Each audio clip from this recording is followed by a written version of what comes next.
far back. There we go. And we're back. Let's do this. We'll do one more practice game, then we'll start doing some ranked.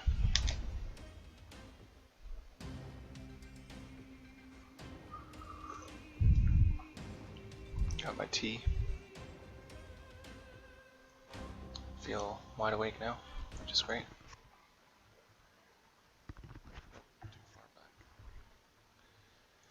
And we're back.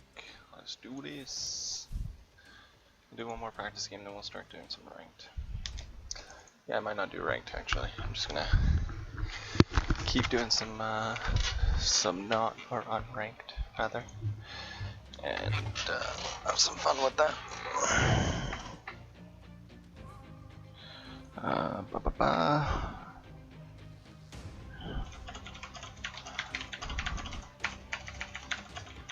Let's see if these guys want to group up. 360 is fine.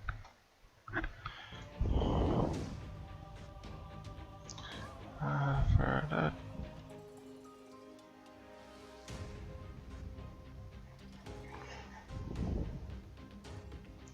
Techies. That's funny. I haven't played techies in a while actually. Maybe I'll try some techies. Probably gonna suck though, because I haven't played them in ages. So that's gonna be an issue.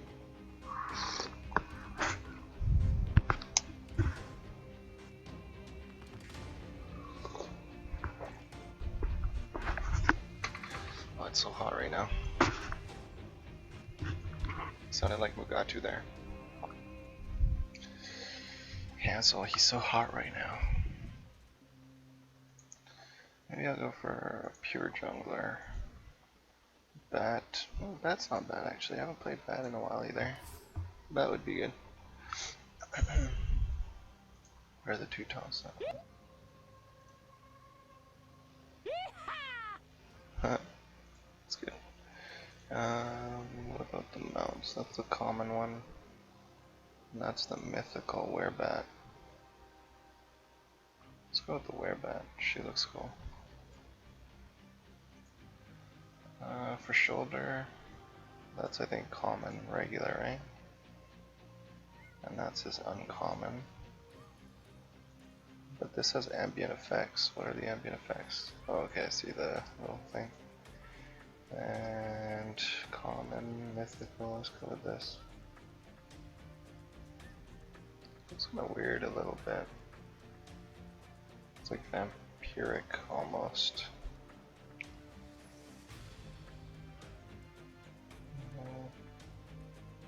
I think this is good. I just got shut down. No response. 89 cents on the market. Oh, that looks cool. It's mechanical though, so I don't know. What this one? Marauding Pyro.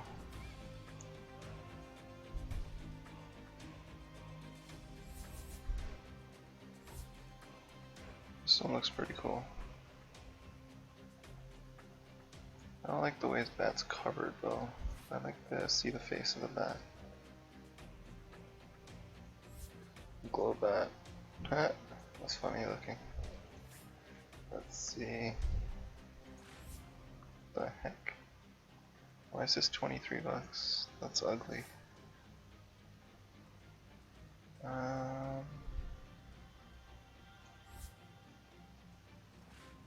This one's not that great either. What about this? I have this one, right? Yeah, this one.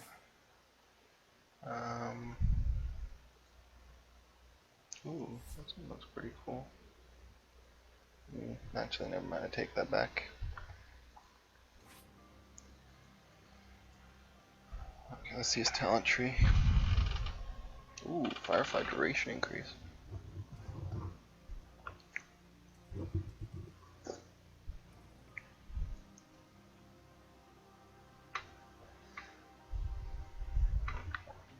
What's the regular duration for Firefly?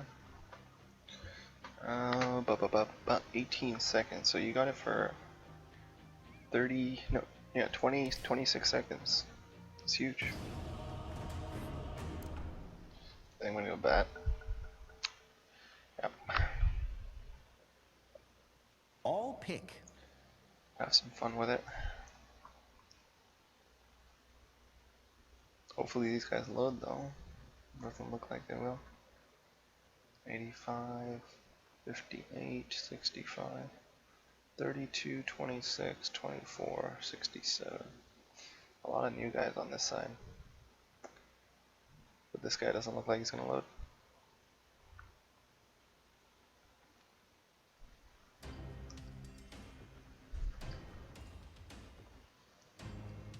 What is he playing? Putka? Okay. Let's see. Heroes.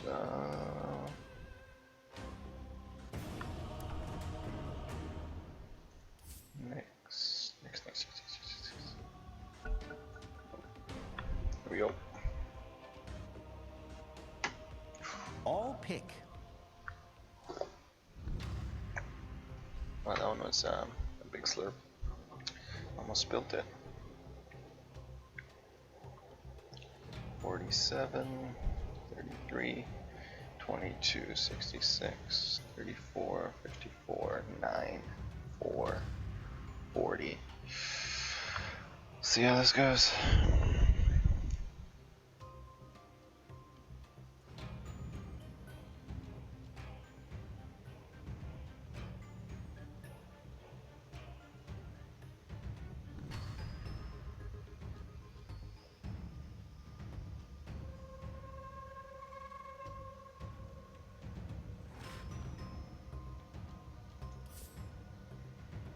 No, I won't go that. I'll go Sand King maybe. I think Sand King would be good here. Slark is not going mid lane. Maybe I can go PA. I guess would go mid lane then. 10 seconds remaining. You know what? I'm just gonna go bat. Fuck this. I don't care. Let's do it. 5 seconds remaining.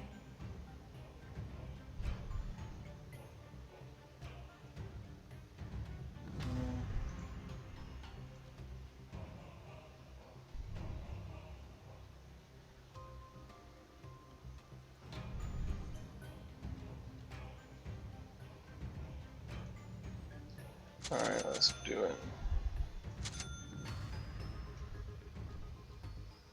Yes, Rubik solo support. That's interesting.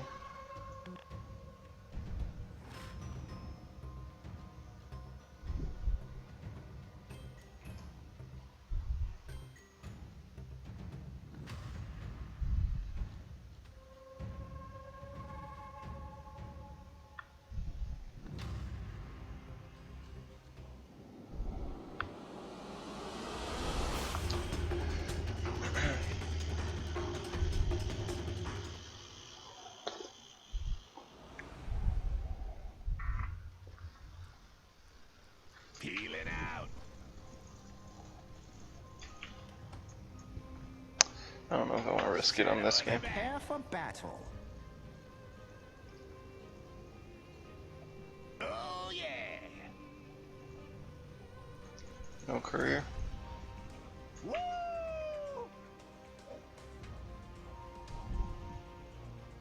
What a ride. It's 18 seconds, right?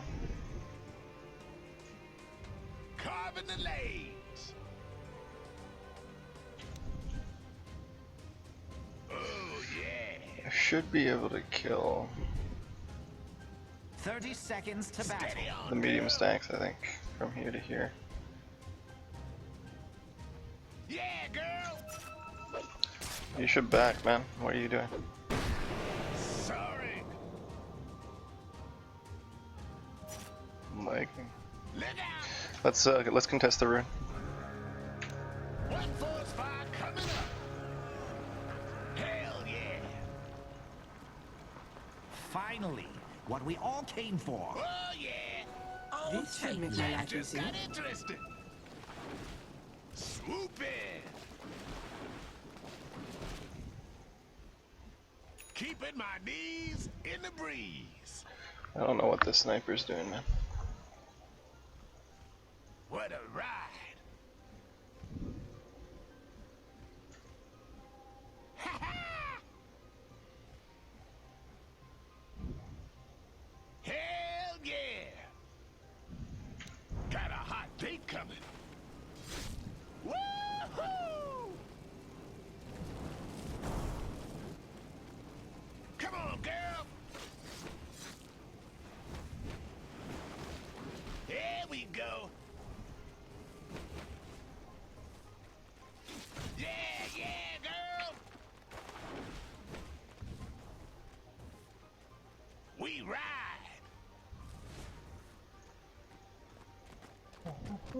Death from above.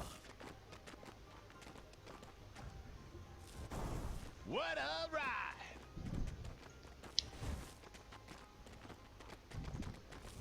Oh yeah.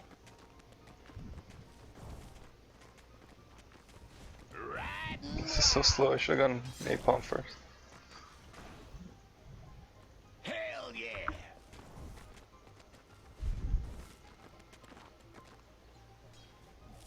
Oh yeah. After him. We thank you. Yay! Hell yeah.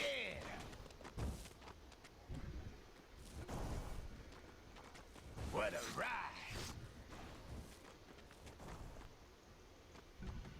That breath. Love it. Woo! First blood. Steady on, girl. First blood? I only see a crater. No blood. Carving the lanes. Woo-hoo! Alright, let's do it.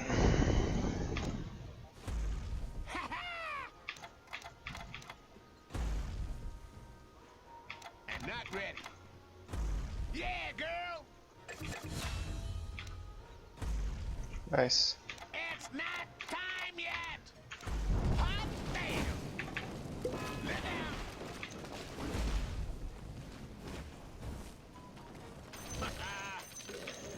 Hail from the skies. Here I come, baby.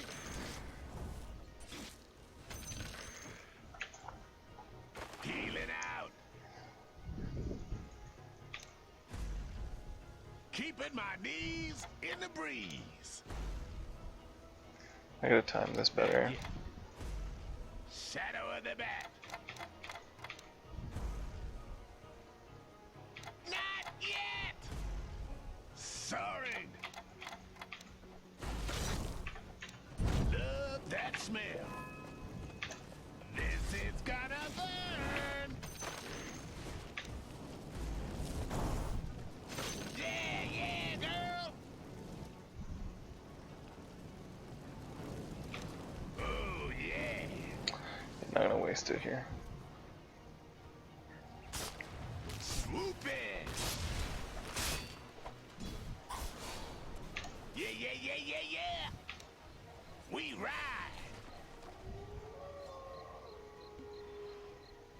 There we go. Invisibility. Shadow of the bat.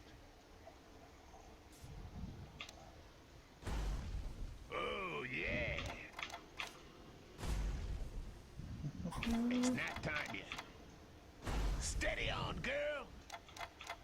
I'm not ready. I'm not ready. Yeah, girl. I'm in roll. Protect your middle tower. Hells above. Dire just fortified their structures. Oh, yeah. It's not time yet. Fly, back. Woo-hoo! Juggernaut! No such thing. That's a free ride.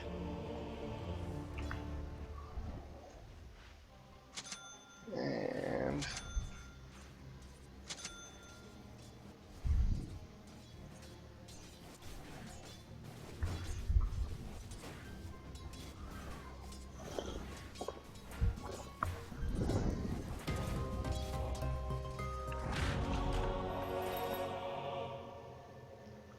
There we go.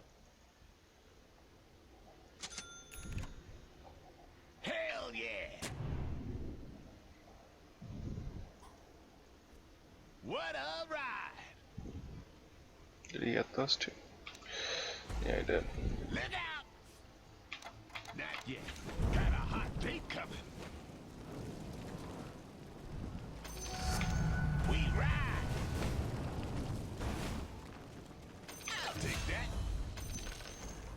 the lanes. Oh yeah.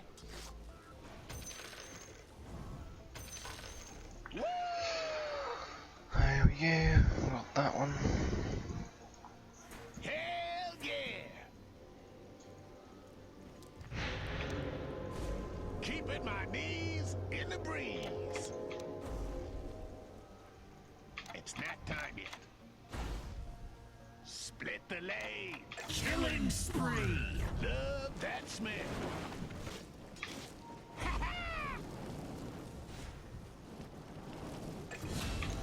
Healing out.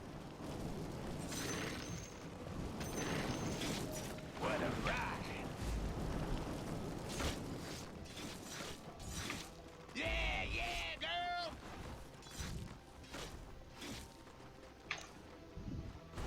What a ride.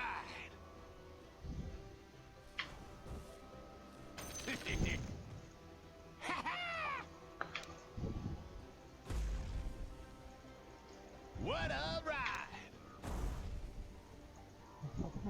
And not ready. Hell yeah. It's not time yet. He's top. One force fire coming up. Woo! Hell yeah. Oh yeah. Radiant just fortified their structures. Swoop in. Monkey King right there. I got sticky napalm to show him. Woo-hoo! Fancy beating you. Illusion. It's not time yet. Woo!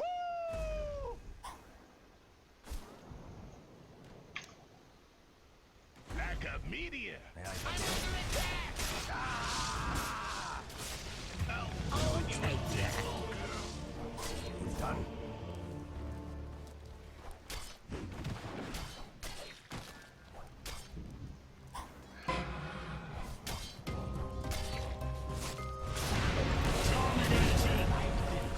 light and throw. It's the ultimate legacy. He's got his That's right. he's right. Kill that.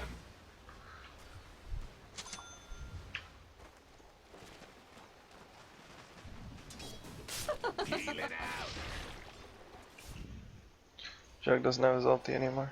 Yeah, girl. Hell's above. Whoa, look out. I'll spin this quick. Yeah, yeah, girl. Look out. Here we go.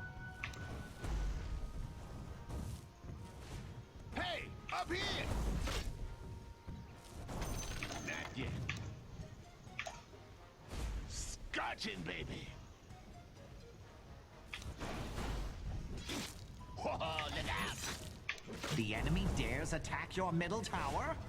Do I really need to explain this? Scorching, baby. Hot damn. So hot. Oh, yeah.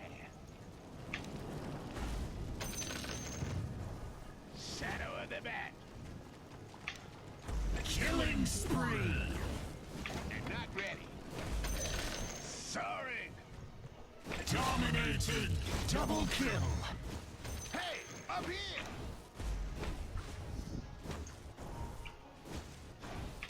Much obliged. Stab it.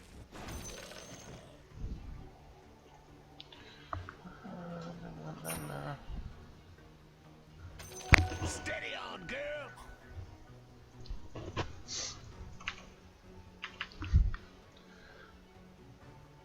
Mega kill. Ownage. Nice work.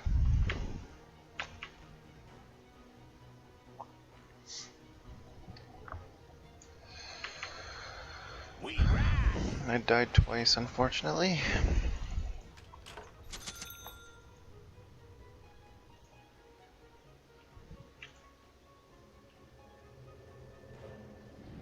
Keeping my knees in the breeze. Killing spree. Double kill. That's not good. Carving the lanes.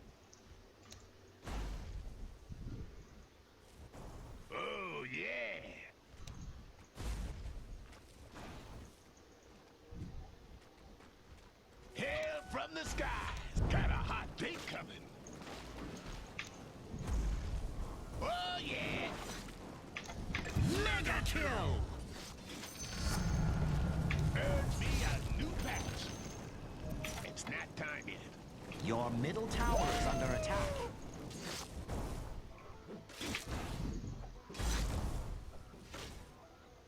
Steady on, girl.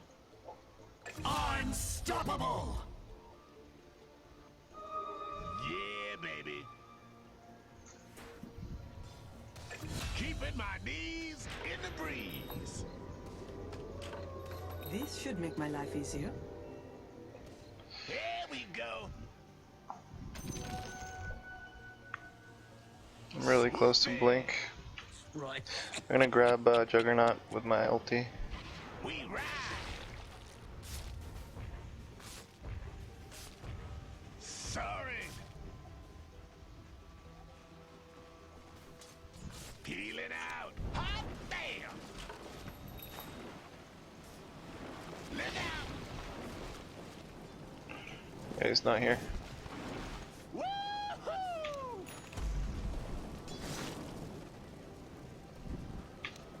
Shadow of the bat.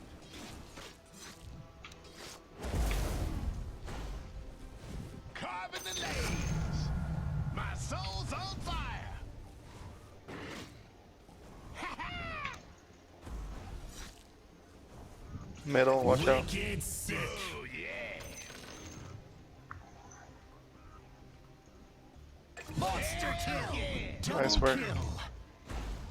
Love that smell.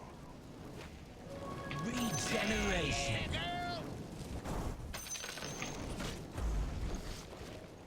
Oh yeah. What a ride. Okay, got my blink. What a ride.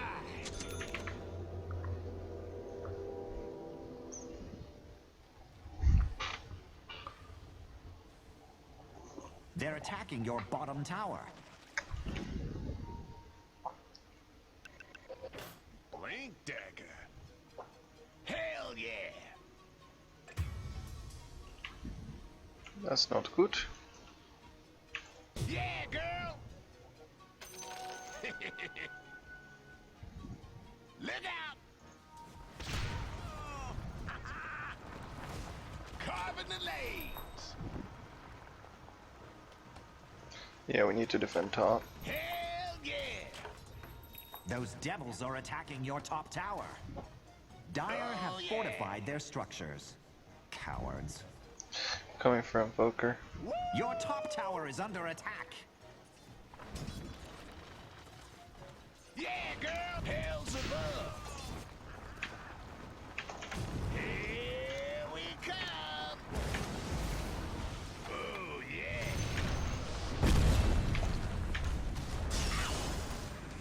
Woo-hoo! Ah, watch your feet. Shadow of the bat. Haste. That was bad on my part. Oh, yeah.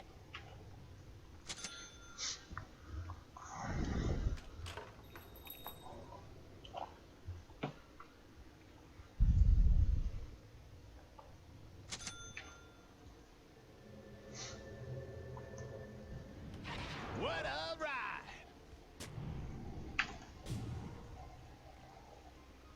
Keeping my knees in the breeze.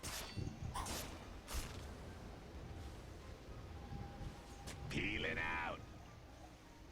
What force fire coming up? Sorry. Feel you. What a ride. This will come in handy. Swooping. Killing spree. I'm not ready. Yeah, yeah, girl. Hell yeah.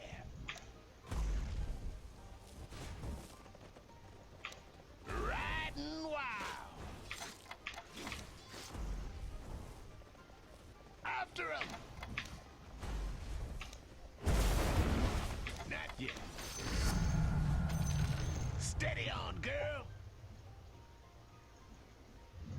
There's trouble at your top tower.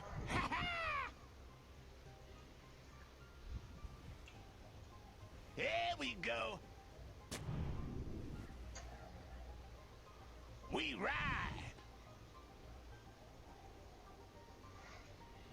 Yeah, yeah, girl. Hell's above. Yeah, girl. Oh, yeah. It's not time yet. Carving the lanes. I'm not ready. Not yet. It's not time yet. Healing out. Swoop in.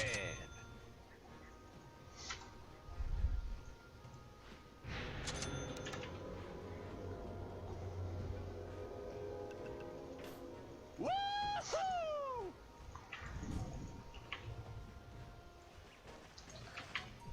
Oh yeah.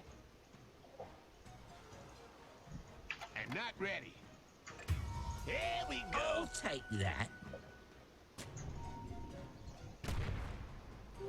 Invisibility. Your bottom tower is under Look attack. out. Steady on, girl. 3 mid, Hell 4 mid. Your middle tower is under keeping attack. my knees in the breeze. Hot damn. Yeah, come, baby. Shadow of the bat.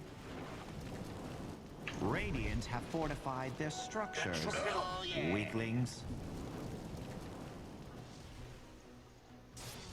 What a ride.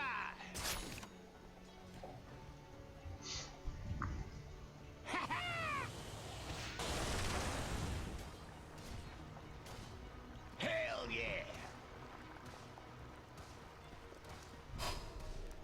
What a ride.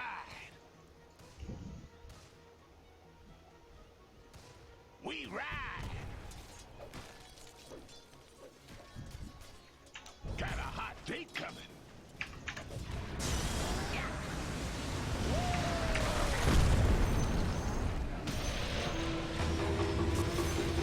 Oh, they have a Legion? Didn't even know they had a Legion.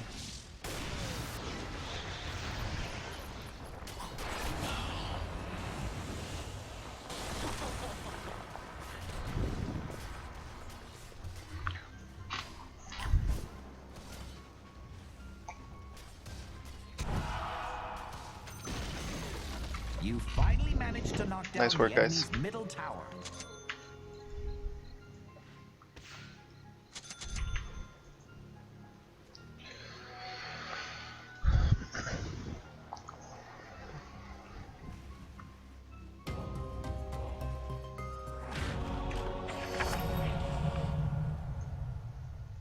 Yeah, yeah, girl.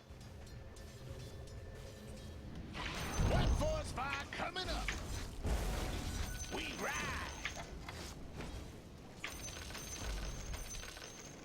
Oh yeah.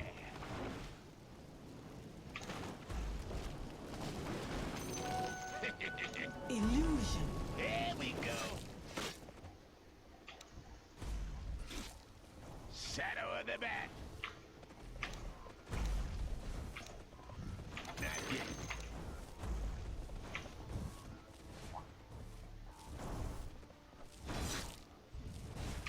Split the lane. Love that smell.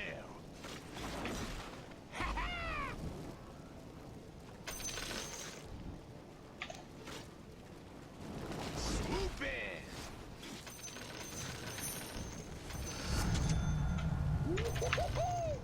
The enemy's bottom tower has fallen. Nice. What a ride.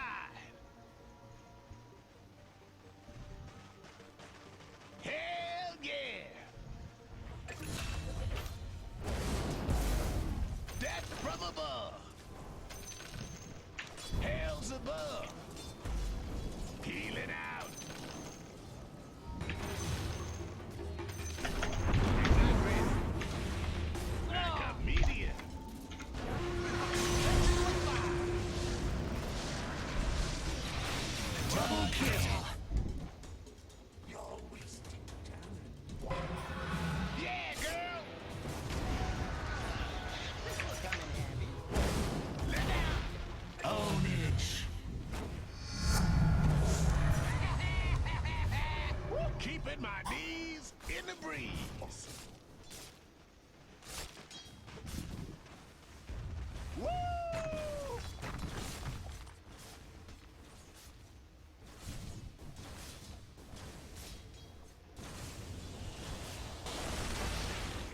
Sorry. Fly, bat. Hell yeah.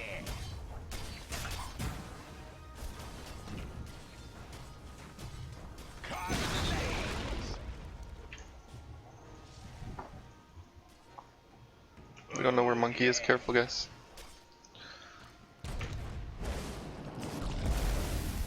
Steady on, girl.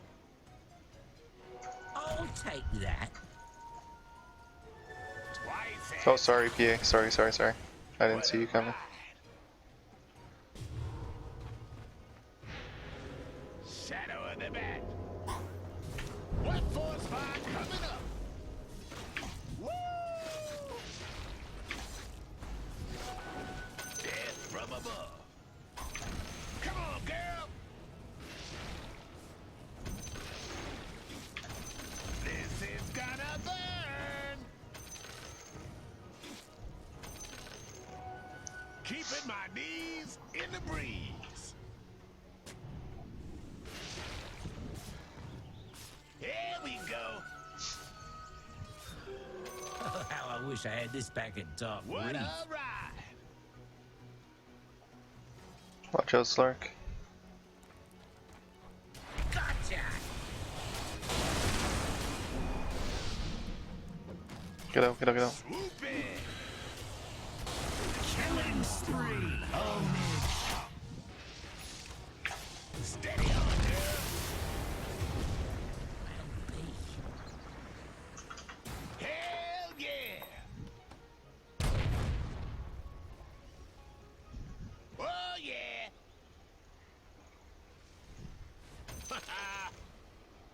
We ride. Oh yeah.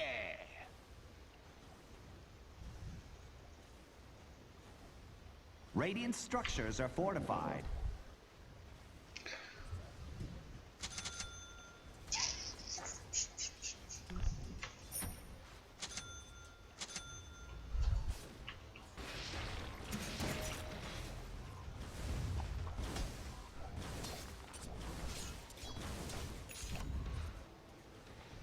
Look out.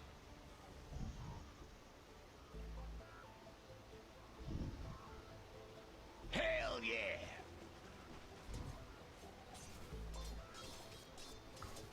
Care mid.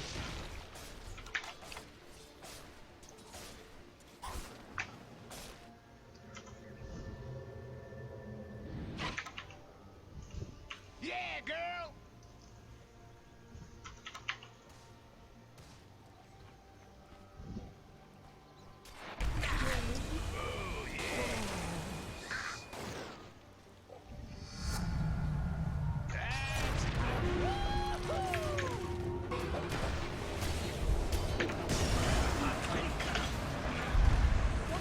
Double damage.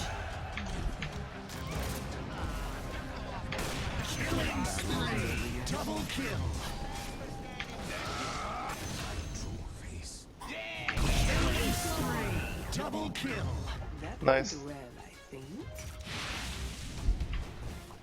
What a ride.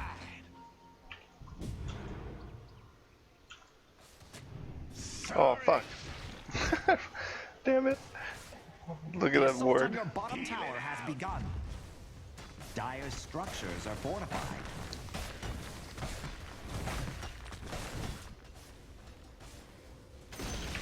Sorry. Radiant's courier has been killed.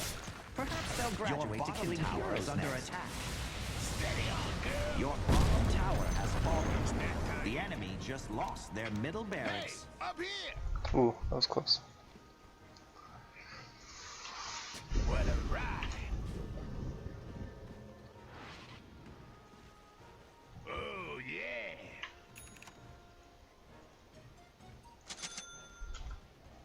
Hell yeah.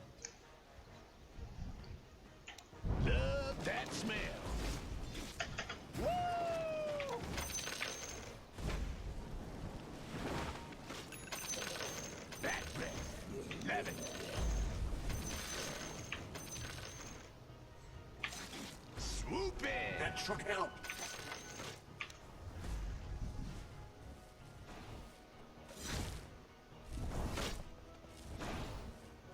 Yeah, girl.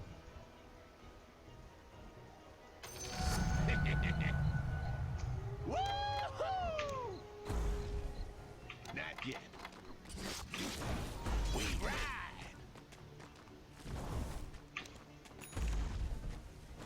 Ha ha! Hot damn! I'll take that. Death from above. Shadow of the bat.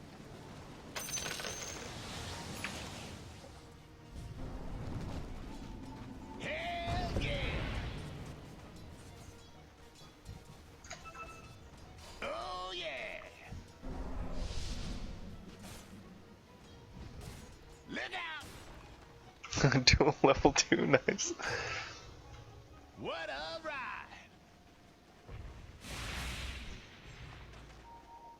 Yeah, yeah, girl! Dominating. Ownage.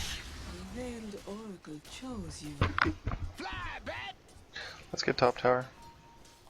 Didn't stand a chance. This is gonna burn!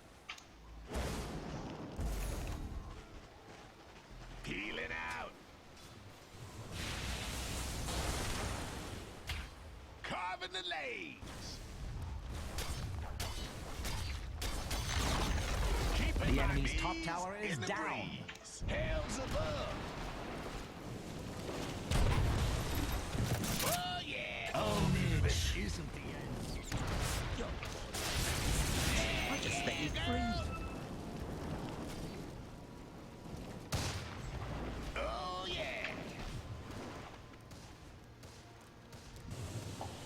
We ride. Hell yeah. Yeah, we got it. Oh yeah.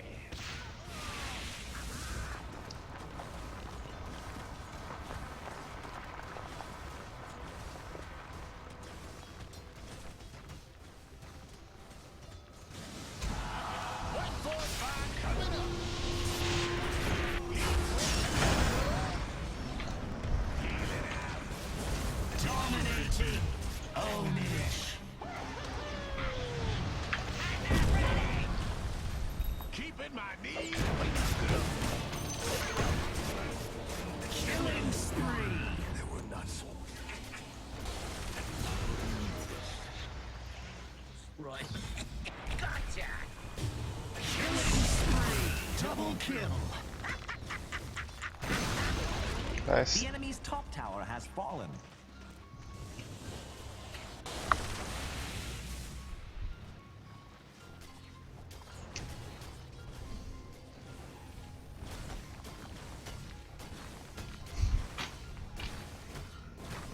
Radiant structures are fortified.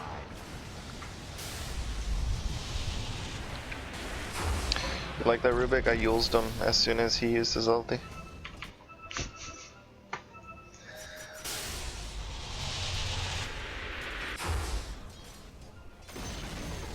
I see you destroyed the enemy's top tower.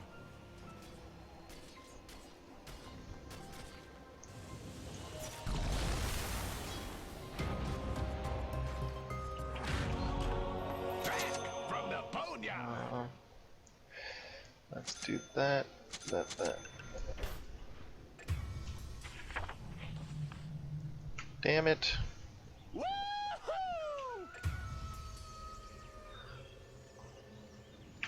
What a ride! Well, the enemy's bottom tower is down. Let's get their thing. Hell yeah!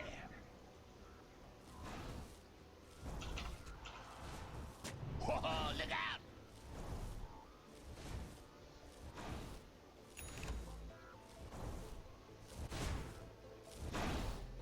Steady on, girl! Here we Careful, go. sniper. He's got wards. He's got This should make my sentries. life easier. Invoker has sentries on him. Yeah, girl.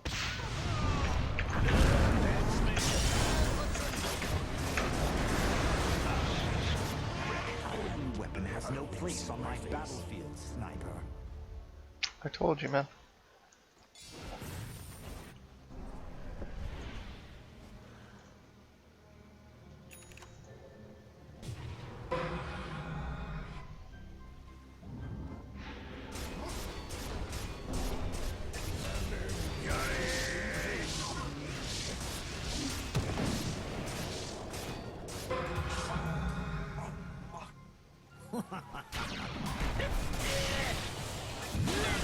Nice.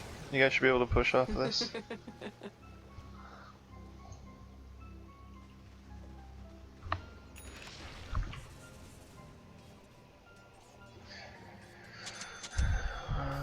What?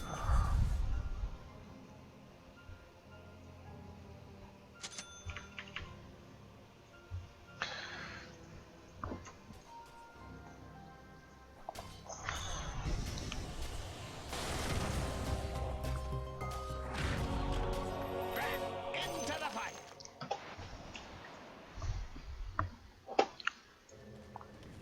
Hot damn. Let's go for a ride.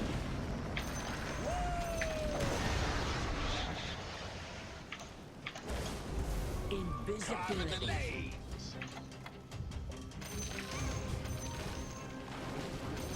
What a ride. Sorry. It's not time yet. Not yet. Hell yeah. Oh, you got a hot take coming. What a ride. Not yet. Healing out. I'm not ready. Sorry.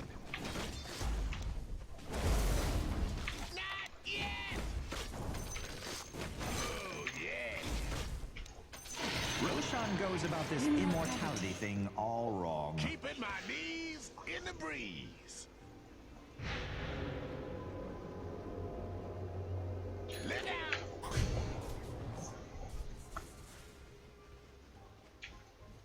Hell yeah. Steady on, girl. We ride. Nice. You're done with me. Double kill. Got a hot dummy. Unstoppable! What a ride. You never see beyond the curtain. Killing spree! Triple kill! Yeah, yeah, girl. Yeah. There's a haste bottom.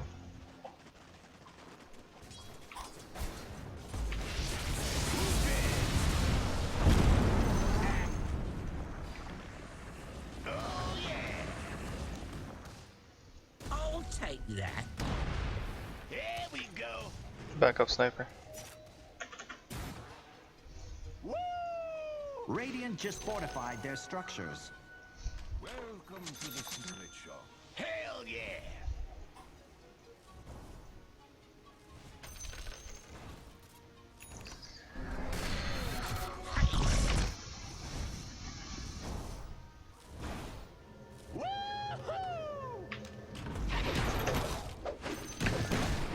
The enemy's top barracks have fallen.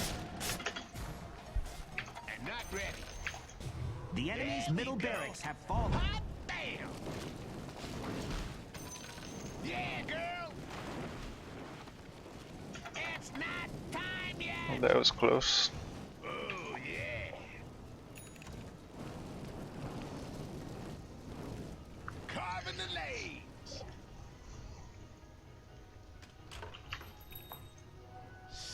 them at? Keeping my knees in the breeze. I'm about to get eggs and then I'll get it. This should make my life easier. Swoop in. Let it out. I'll grab them. Sorry. Oh yeah. Then group up as 5. Push bottom. Scepter.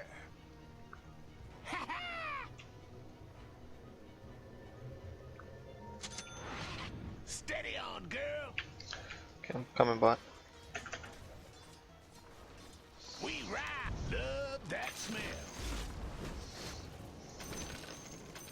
What a ride. Dominating.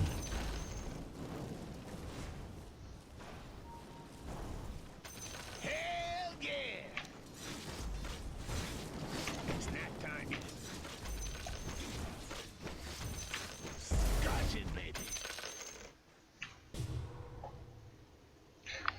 Peel it out. What a ride.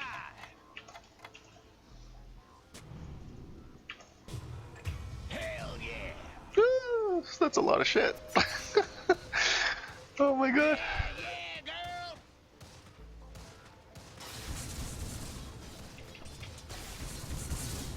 Woo!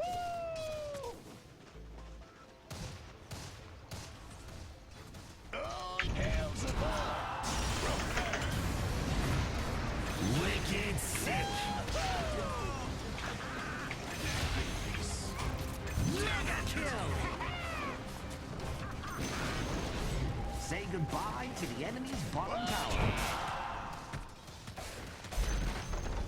The enemy's bottom barracks have fallen. That should demoralize them. Say goodbye to the enemy's bottom barracks.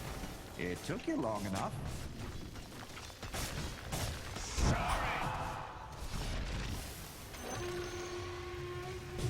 Keeping my knees in the breeze.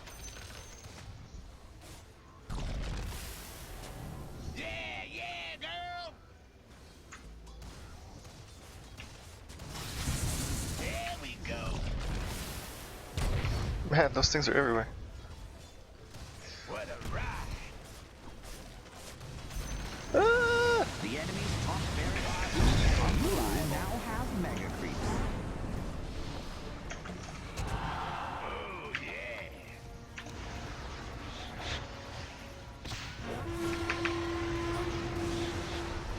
What a ride. Unstoppable.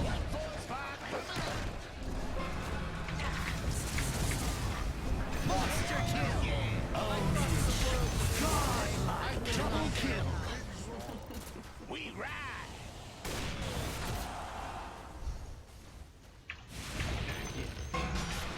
Heal it out. Oh, damn it. I had such a worthy fool. Don't blame him.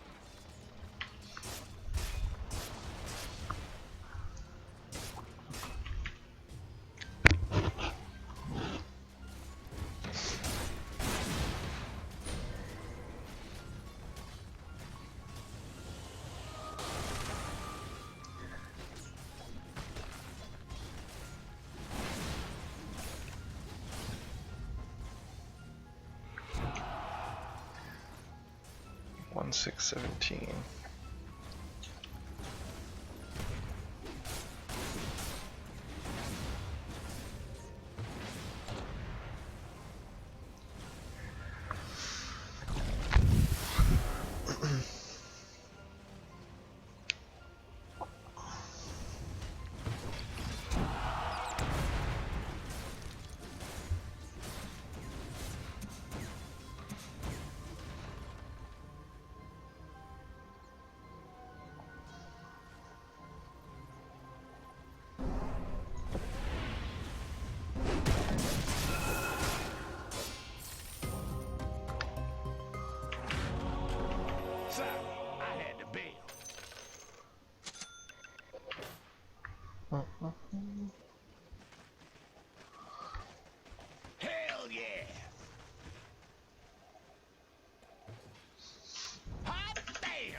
Swoop in. This'll come in handy. Here I come, baby.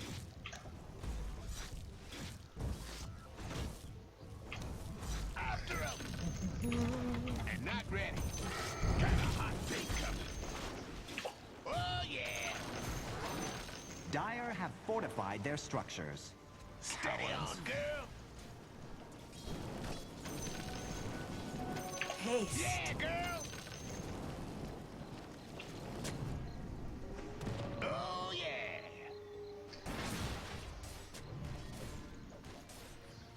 Woo-hoo! Hell yeah.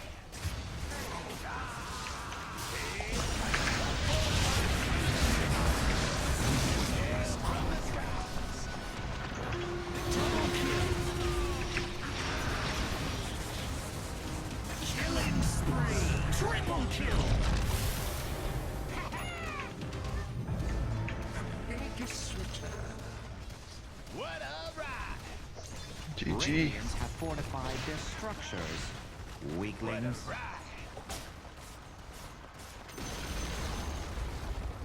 Peeling out.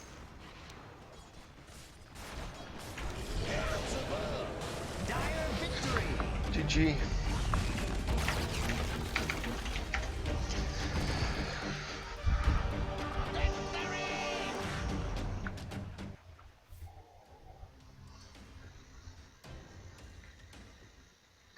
One 619. So I was only involved in 19 of them. That kind of sucks.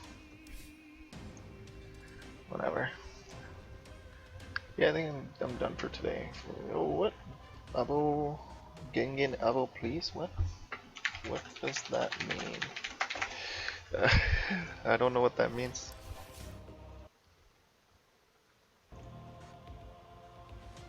Gengen Abo, please.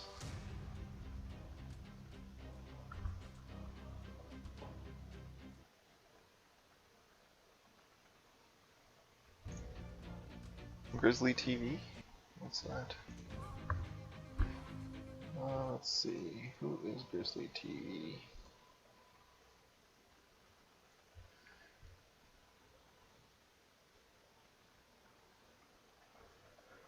Rocket League and GTA 5.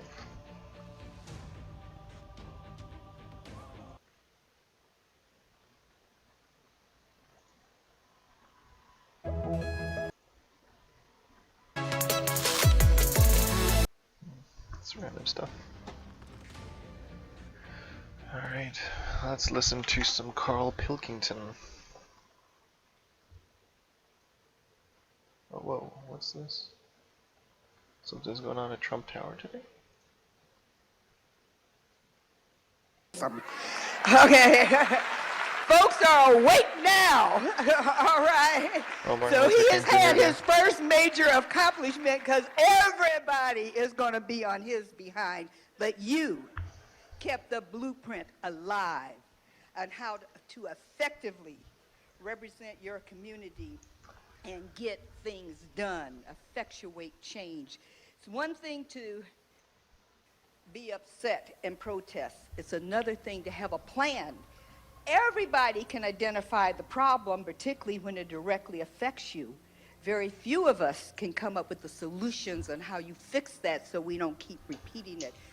I thank you. May we please give him a big round of appreciation applause.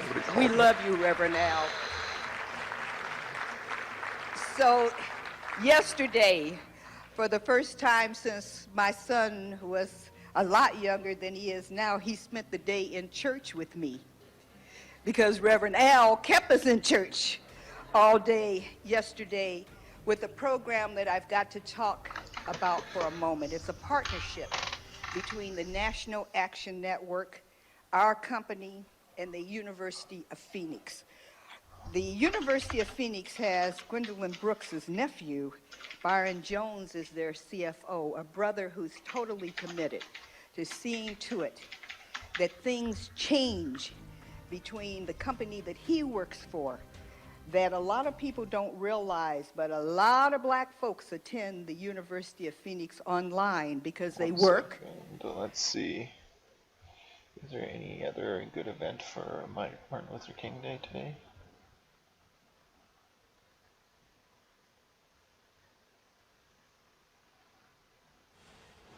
Hey, Hey, you got my note.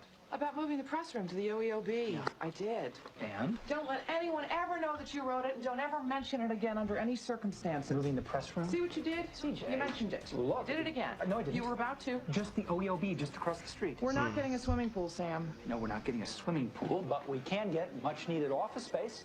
And we can put a little physical distance between the press and the president, and we can put them just across the street in a state-of-the-art facility. By state-of-the-art, you mean... A room with electricity. The press doesn't want physical distance from the president, and the American people would prefer the president didn't have physical distance from the press. CJ. We can't exile the press. Is this life imitating art, if Bravo, in fact, can be considered art? That was a show from the West Wing, but that could become a reality for the press corps very soon. Esquire, the magazine, suggests the press may no longer have offices in the West Wing under the president-elect. The magazine says, according to 3 senior officials on the transition team, a plan to evict the press corps from the White House is under serious consideration by the incoming Trump administration. Incoming Press Secretary Sean Spicer, he is downplaying kind of the idea or the contours of this story right now. Let's discuss this right now with Brian Stelter. He's the host of CNN's Reliable Sources. Also a Rob Lowe fan. I'm saying, for the record. Rob Lowe watches, by Big the way, fan. so you're in trouble. Rob Lowe hate coming at you in 3, 2, 1. Okay, so Brian, Sean Spicer says this isn't what it was being reported, that they're looking to move the briefing to accommodate more people. That Okay, I don't want to listen to that because I don't really care about that. Let's see, any good live stuff happening?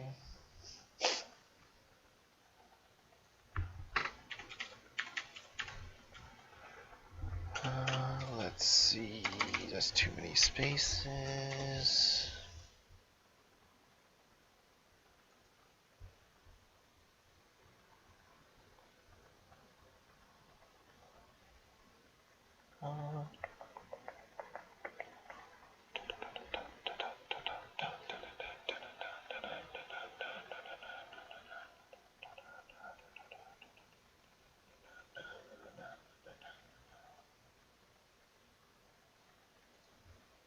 What's going on Bloomberg?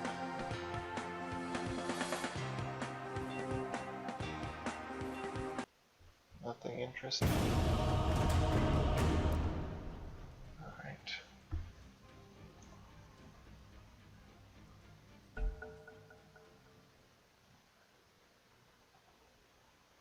And now, the Monkey King's special presentation of the Battle of the Ancients. All pick. Alright, which one is this? That one, alright, cool, let's do this. And I said, what's this here? So I wandered over, right? Got right up close to it, and somebody had roted. Somebody had roted? Oh. Somebody had roted. Right, go on, sorry. So there's a little sign there, right? And I go up to it, and it says, flies, right? With an arrow. Flies, like, flies this way. Skywrath. Right? I think that's a bit weird. So I follow the arrow, right? Which goes to this corner where there's a shelf. About 3,000 dead flies on it. Oh my god. Condom stuck on the top. I think he drove this game. You might remember in the first podcast, I was telling you about this scary house that my mate lives in, where he's like maybe not. You're not like a security man. We got Nick's offline. You just look after it and that. He just looks after it.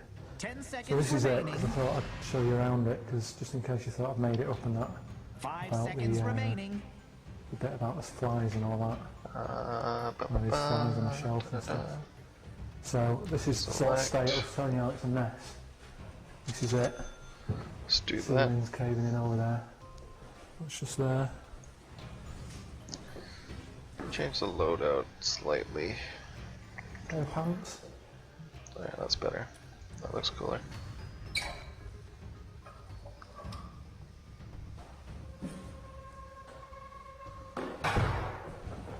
Don't know what that is, but that works.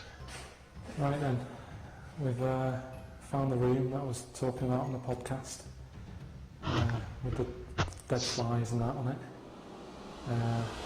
This is the sign that I was telling you about. Fly on it, right? Little arrow. There's flies here, look. They've got a pretty scary team on their side. Ladybird there. Flies attacking the ladybird and that. Right, so we've got that, so follow it along. Right, you think, oh, there's nothing there. Then you've got, you can get the camera up there, right?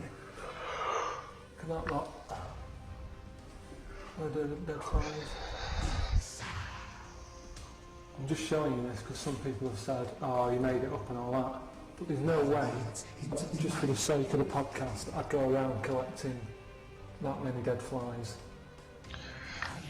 Alright, CM, you take. I mean, not CM. L-I-N-A, Lena. 30 seconds to battle. Ricky might be here though. That's weird, isn't it? That is weird. That is weird, right? I don't So speak I'm looking Spanish, at buddy. that, So you're gonna have to deal with there's English. stuff on the floor and that bits of paper.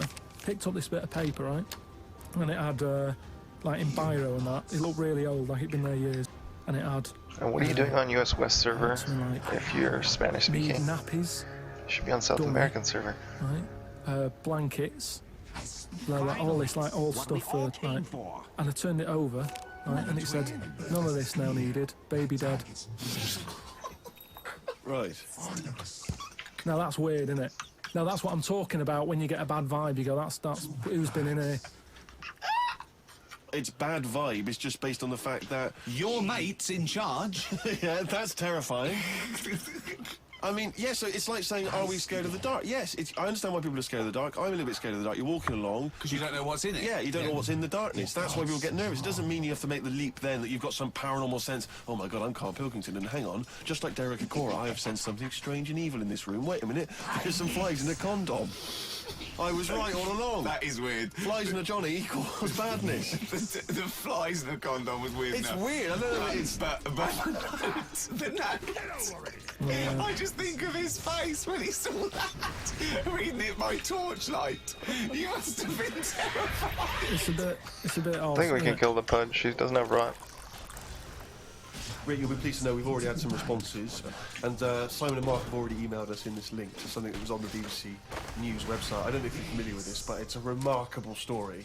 Lion mutilates 42 midgets in Cambodian ring fight. That's just the headline. That's a hell of a headline. That makes me want to know more about the story. Well, that's what a headline should do. Spectators cheered as entire Cambodian midget fighting league squared off against African lion.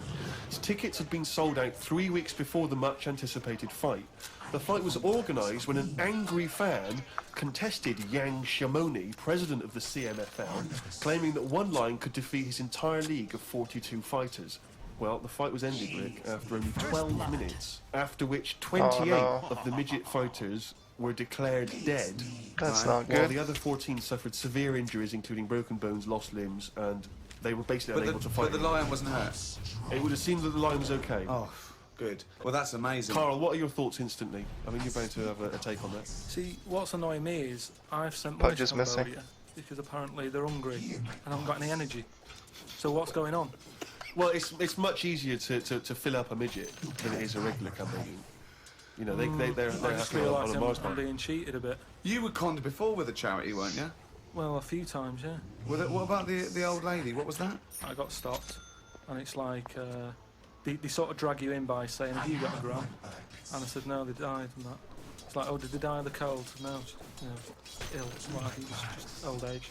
He said, "Well, what happens with a lot of people's grams is they die in the cold." Kick his back. Right. So I was like, "Oh, that's bad, isn't it?"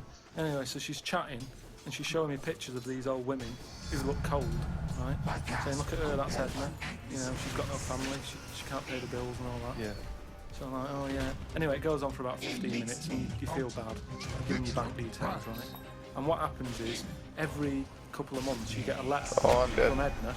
Well, it's not from her, it's typed up and what have you. But there's a picture of Edna, right? And it's saying, "Oh, this December, you know, Edna's going to be extra cold. It's cold outside, she can't afford to pay the heat." Yeah. Keep going, right? So you keep paying every month like £5 or whatever. Get another letter a few months later, right? Edna's sat there. She's got a tan.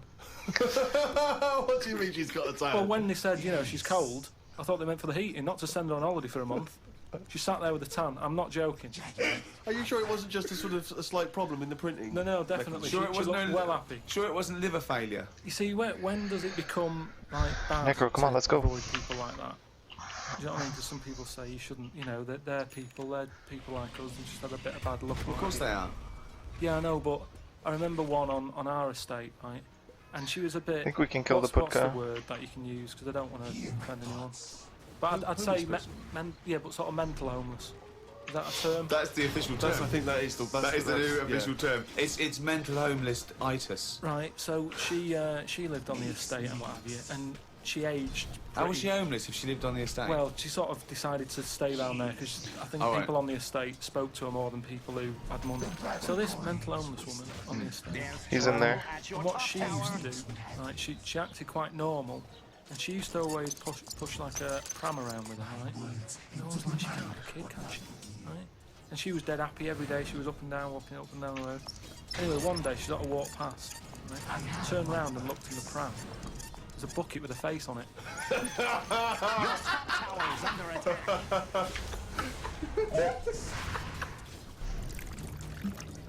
Rick, we've had an email here from a bloke. I Oh, think you're going to respect him because He's I probably think you can charging tell us. straight away from his name that he's the kind of guy you'd want to hang out with. Go on. I know how much you I'll love be back. fun I'm gonna people. get the room. Yeah. Well, Paul, and he's calling himself this, Paul the Party Animal Parker. He's emailed in. He's given himself that moniker. Right, I assume they're in sort of like quote marks, They're are they? in speech marks, yeah. Paul the Brilliant. Party Animal Parker. And he's calling himself that. Yeah. That I can't wait. So when you picture him, what are you thinking? Millhouse. Right, okay. I think he looks like Millhouse from The Simpsons. Yeah. He's working in sort of an IT department, maybe? Yeah, for a large possibly. organisation? I think he might still be at school.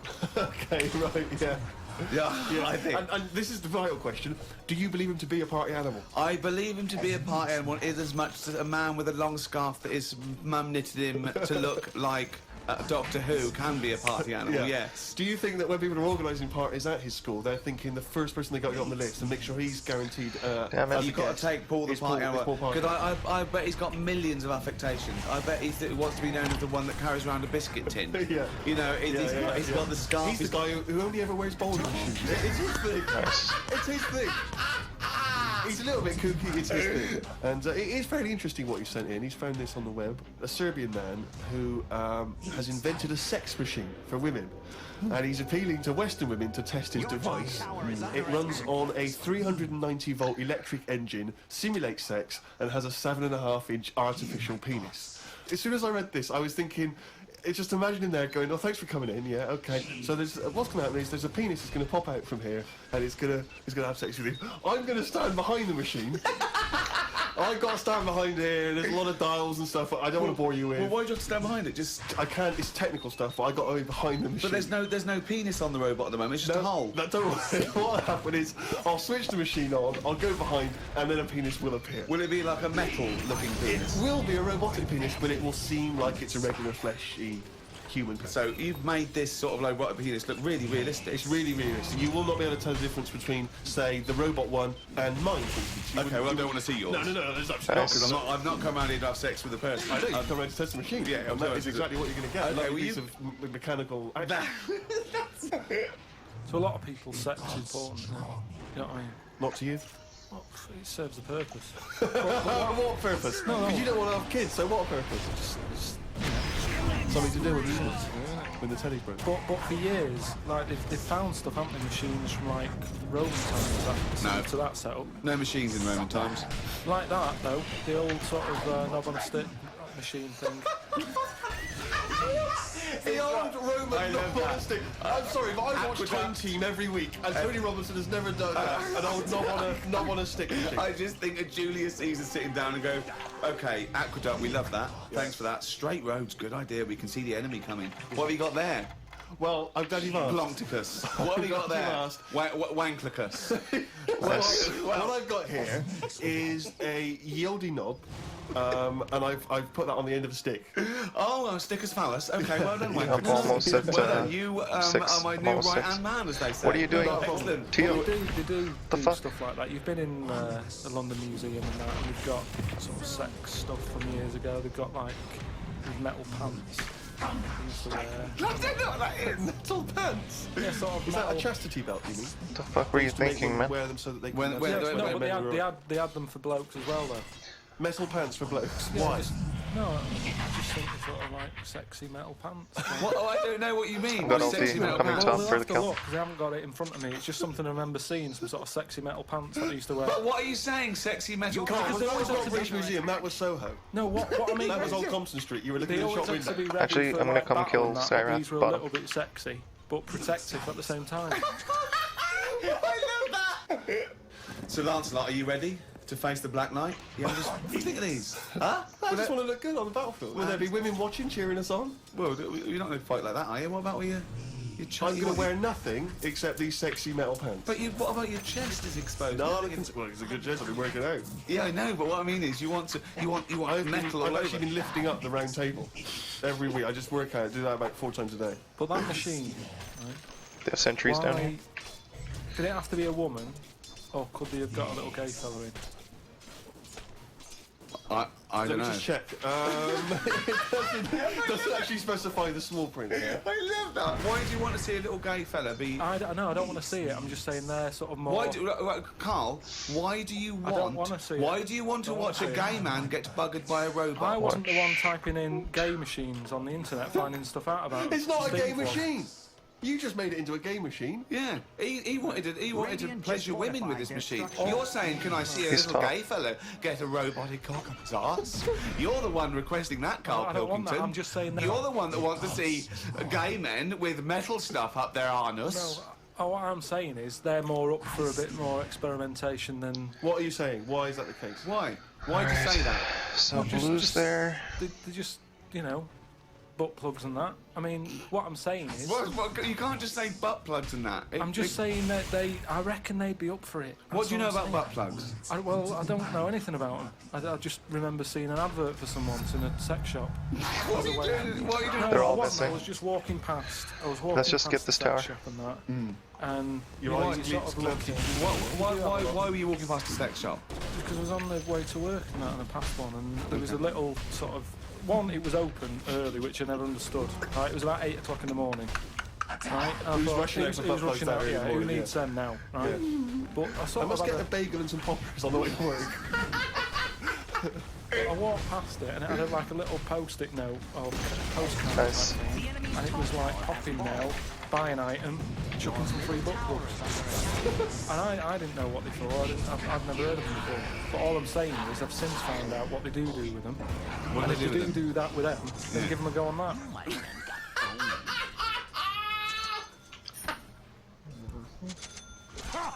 I have another email here. It's an interesting fact. I'm hoping it's true. America's first nudist organisation apparently was This founded Lena in is just, oh my 1929 god. by I don't 3 know, men. man. Now, what intrigued me when I read that is the fact that it's clearly 3 blokes just trying to meet some nude women. They're all 52 balding. Exactly. With little, sort of those gold-rimmed glasses. Yeah. Yeah. And they're just wandering around, and it's all quite saggy down there, and they're just knocking on doors saying, we just set up an organisation, it's perfectly above board. Yeah. It's legitimate, it's a nudist organisation. You got any women in there that want to come and join us? Because Why we haven't not got any really? female members at the moment. Got any women in there interested in, volleyball or trampoline? I can't be doing with it. You hate nudists, don't you? Nudists. I don't understand what it's all about at the end of the day. And here's something, right? Do you know, like, when you're a bloke nudist, right? Do you ever get any who just have, like, small mouth? I don't understand the question. What's that? What's your point? Well, are there any blokes who are knocking about who just have a normal size knob, or maybe a bit smaller than a normal, who are happy wandering about showing off what they haven't got, I don't think nudists are just doing it because they're so proud of their knob. No, but there's got to be a little bit of that. Just Damn it. saying, most blokes. You guys should be able to kill these guys. Need this. They must be pretty confident in themselves to, I looked once. I thought you had RP still. It's natural, that's what I'm saying. What do you mean? This is Carl takes a sneaky look at menscocks.com. No, what I'm saying is, it's natural. What's this happening? You were in a gym. No. A lot of guys are getting changed, and you were just checking out their you're at your bedroom window with a pair of binoculars, and there was a little fella across the road getting changed. I was at some night out once. Go on. So you were at heaven, and you were in the toilet. It was some night out, and some people come running on the stage, right? Some music started coming on, and these 4 people ran out. It was 2 women. So you were at a gay strip club? It wasn't gay in that. It was just a normal night out. Well, some sort of party night out. Right. These people come running on, right? You got 2 women, you got 2 blokes. Right. They whip the knickers off, the fellas whip their undies off. At the same time? Yeah, all at the same time. Was it like a choreographed thing? So that happened, and all I'm saying is, right, before I had a look at the woman's bits, right, I just had a little cheeky glance at the fellas. Why? Just checking it out, just seeing is everything normal down there. Why weren't your eyes drawn instantly to the ladies' bits? No, don't believe me. I had a look at that. All I'm saying. You went to the guys first. Just. I didn't know how long pants were going to be left off for. So you didn't want to miss your opportunity, is what you're saying? You saw a window of opportunity to see some men's bits, and you thought I better take it. No, because this may never happen again. No. So what happened? So there's 2 women, 2 men, right?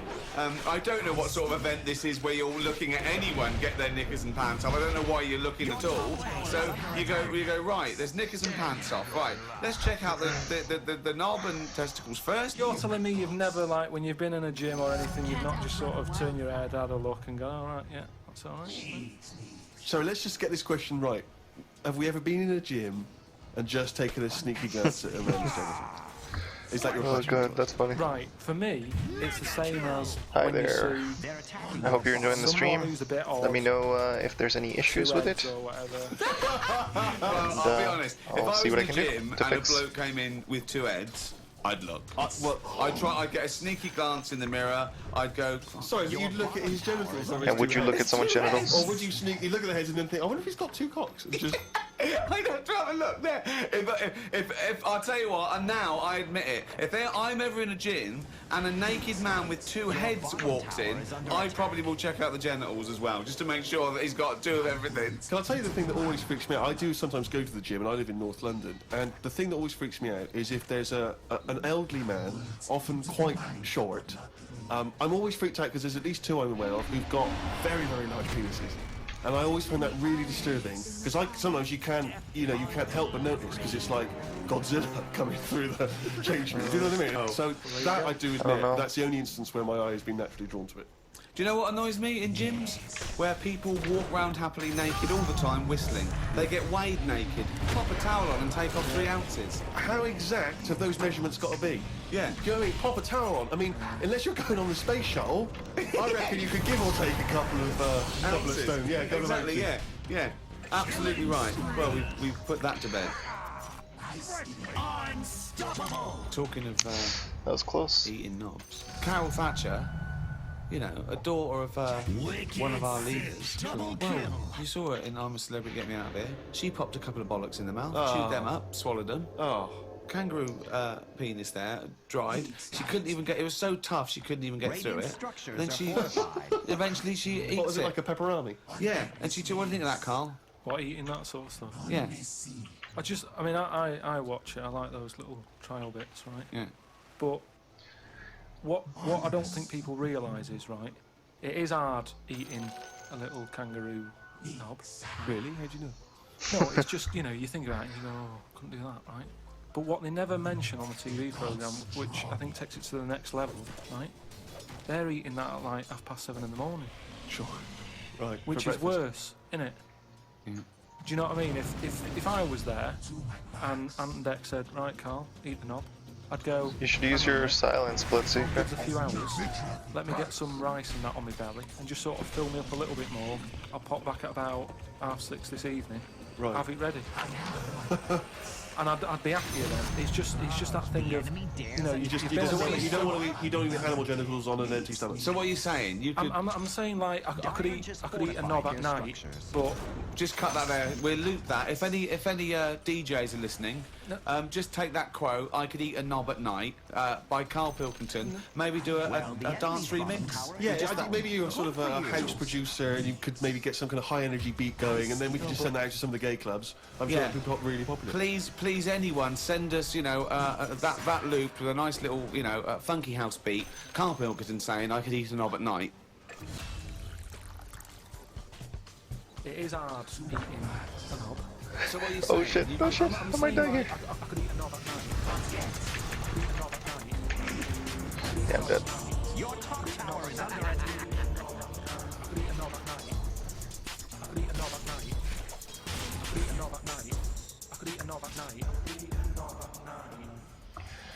Hope you guys are enjoying the stream. Feel free to type into the chat. I am able to communicate, and there's no delay in the stream, so I should be able to talk to you guys right away. Nice.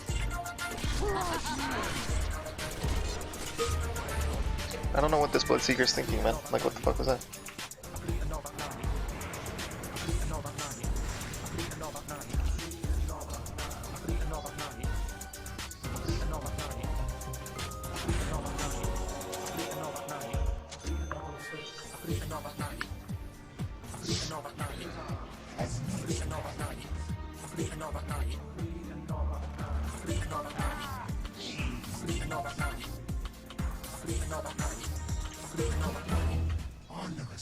Do you know the other week when I came up with like a different idea of how we can sort of make the world run and that? Can we just have a quick recap of that? Because I just remember it was a load of old arse. It was ridiculous. It was he was saying that the world is overpopulated, so the system would be where people were living too long and stuff. So what happens is people live till 78. I don't know how you can enforce that, right? No. But when they die, they've got a little baby in their stomach, like a pip in an apple, that then carries on when they die. Right. It wasn't a theory. It wasn't an idea. It was the ramblings of a mental You're case. saying it's stupid, but someone's emailed in and said, oh yeah, that's just saying, if that's a no, right, I've been thinking It is a no. What about if we do it the other way, right? Ah, go on. Heal. Somehow, I don't know how The yet. kid has an old lady? That's what it's going to be, isn't it? A child will give birth to an old man. No. What I'm saying is, right, Go on. work the other way round. Come on then. Nice. So if somehow we can inject something in like a body This is worded. that's just died, right? Listen to this. Imagine this is notes. So when he hands it into the Nobel people, Yeah. and they go, if there's a way that we can inject going for a something, basher. they go, well, what? Well, I don't know the chemical formula, but something HO2. Right. So anyway, so you inject it in the temple. He's narrowed it down to the temple. So what happens? She sort of wakes up, Amazing. right? And she works the other way. So like she might be 77, and then she'll have a birthday. She's 76. And she's working that way, Right. if you know what I mean. Okay. Are you with me? No, keep it. Because the thing is, you've got... Ricky's missing. I no I'm idea. really scared. Yeah. I'm really scared. This is the maddest thing you've ever said. This is madder than the old lady with the pit like an apple in her belly. It sort of did work. This is No, it didn't work. It worked in your head. It's like a dream that you wake up and go, oh, I've got a great theory. It's like... This is it. Let me just tell you the Go on, ending, because the endings works out a bit better. Go on. What I'm saying is, when you die, at the age of 78. 9 months... What? At the age of 9 months, because that's when you come out. What do you mean when you die at the age of You're 9 not months? scared of dying, because you're now a baby, so you don't know what's going on anyway. So there's no So fear. you missed out a bit here. So this woman, what, literally gets younger and younger? I think when she's in her 20s, she's in her old age, Rick. Yeah, but it doesn't matter, because that's the fun part of your life, isn't it? When you're 20 and you've got all your energy and that. So before you die, you're actually having a good life, rather than it being the other way around. 11 seconds. But does she do different stuff than she did on the way up? Because she's already lived 78 years, hasn't she? Don't forget. She was a baby once, and she grew to 78 years. Then someone stuck a needle in her head and said, right, back you go. No, we'll forget all that bit. I'll forget all that bit. How do I forget that bit? what I'm saying So is... she died and she doesn't remember all her... This is a new life, is it? Let me just leave you with this. Right, you're talking shit. Explain yourself. But aren't the family getting younger as well? What's happened to the family? Forget it then, we'll leave it as it is. No, we'll leave it as it is, shall we? Shall we? Can we all agree on that, guys, now? Should we agree to leave it as it is? Is that all right? Because I don't want to hear any more from the diaries of Charles Manson. No, it's I mean, you're a fucking maniac. A friend of mine got a gift, or rather gave it as a gift. I don't know if you've been familiar with these. It's a charity organisation, and you go on their website or you phone them up, and you can give someone else. I keep missing my stun. That's not good. A goat, and it's a sort of goodwill thing, you know what I mean? So you buy an African family a goat that will help them for years. And it's like you're saying, well, I would have bought you a present. Yeah, but I've used that money wisely. Yeah, so it's almost like they've given the present. They've given the goat. Yeah, it's a beautiful idea. But as soon as he told me about it, I thought to myself straight away, knowing Carl's views on charity and giving, I wondered what his views would be. Oh, are they happy with the present over there? Like the people who are getting it? You're an idiot. What, you think an African family wakes up and there's a little goat with a ribbon tied around it, and they go, oh, look what Santa brought us. Look, and that mince pie's gone and that glass of milk. You're such an idiot. No, but what I'm saying is, does that family want a goat? Yes. But why? It's not they want a goat, it's they need a goat. Do you think... What do you think this organisation is? They're going to say, oh, I wanted Nintendo. What are you thinking? Well, what I'm saying is, right, let me put myself in their shoes. Well, this will be a first. But say I'm one of them, right, over there. Right, I'm sat there, it's Christmas Day, right? I open it up. They're all missing. Little goat there, right? Yeah, they're in their journal. Now, if I was one of them, I'd be going, not another mouth to feed. At the end of the day, there isn't enough food to go around for themselves, never mind a goat. Don't they say like having a dog and that is quite expensive? Sometimes they say, you know, what with all the injections you've got to give it. Well, I'm assuming it's all above board. The goat's had its injections. That's what some of the money goes towards. It's just a way of redirecting cash. But the thing is, why do they want that goat? What's the main reason?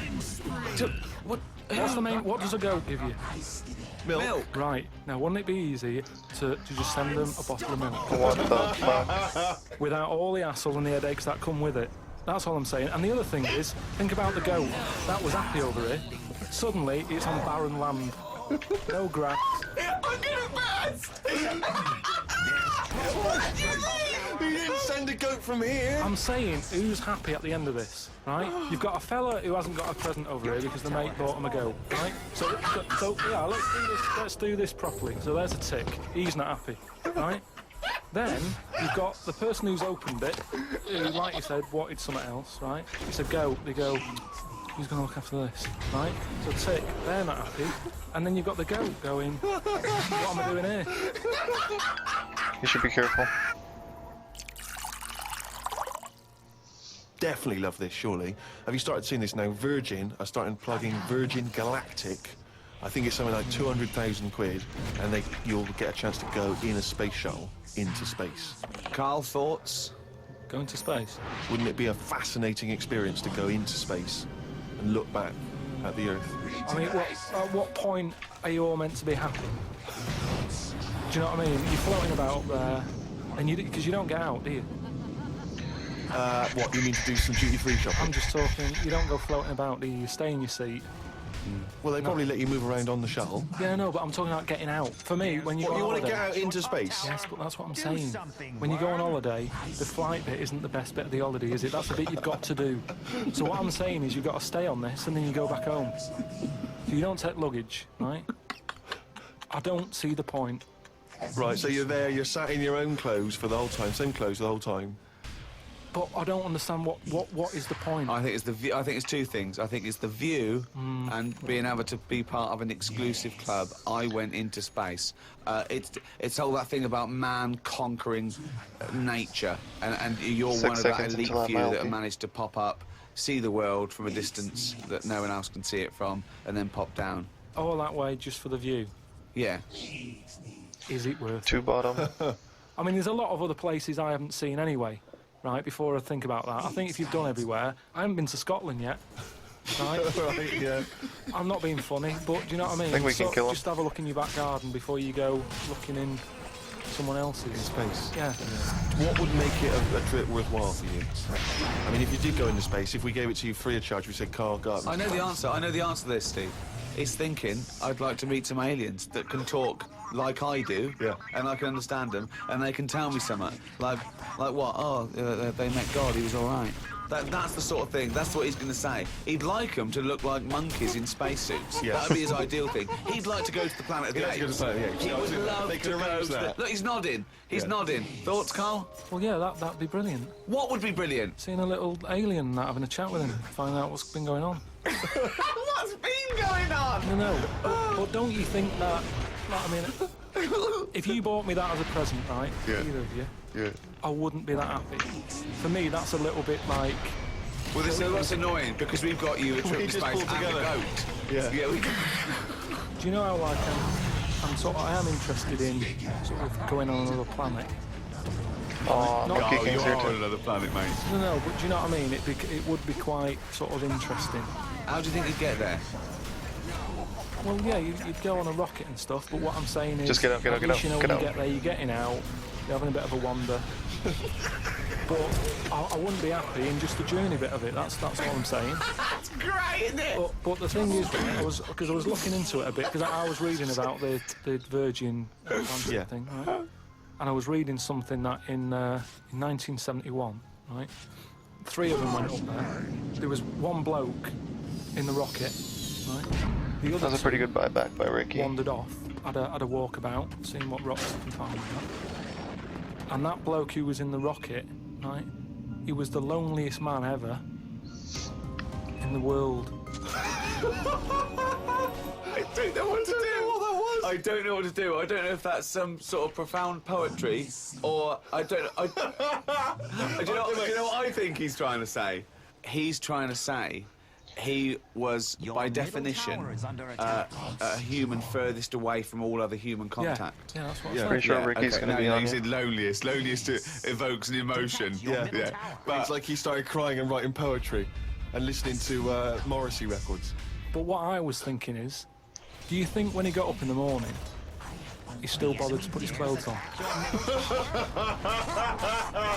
That's the first thing that came into your mind. No, when just you because pictured him I in always, there. you know, at the end of the day, even if, like, my girlfriend Suzanne's out at work and that, I'm not happy walking about with everything up. You never know what's going to happen.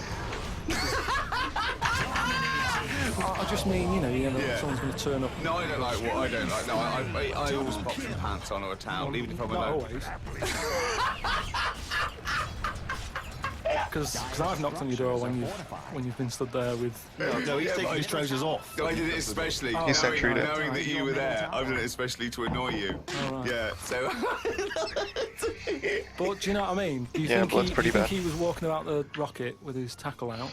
Or did he go, well, you know, no one's watching here? Do you reckon it floats up or down? Well, if you are the man who was up in a space rocket and was for a short period the loneliest man in the world, we'd love to hear from you. We'd love to hear what you did with your time. I'm listening to Ricky Gervais, Carl Pilkington, and also, and, did you float Steve around Merchant. with your cock and balls out?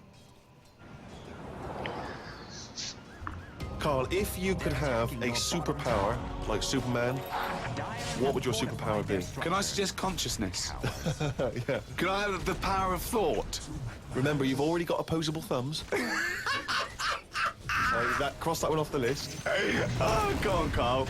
There's so many to choose from. Telepathy, X-ray vision, Flight, invisibility, choose it wisely. strength, intelligence. But why have I been picked? Oh, for God's sake! No, but I'm just saying... It's Rob's question for you. But I just say, does anyone else want this? Or, do you know what I mean?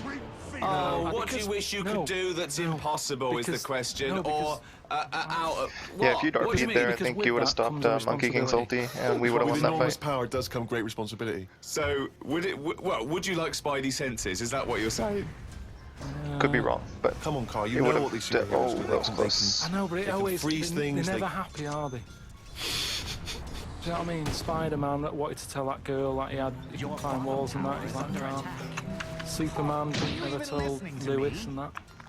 Who's Lewis? Who's Lewis? Who's Lewis? It's just a pen pal of Superman's. His little secret chum. Yeah. All right, Superman. Hello, Lewis. What are you doing? Superman. Guys, why? Who are you? I can't tell you, Lewis. Lena's dead. Brilliant. You know, Hulk, he wasn't happy. He wasn't happy. It's true. He's got a theme.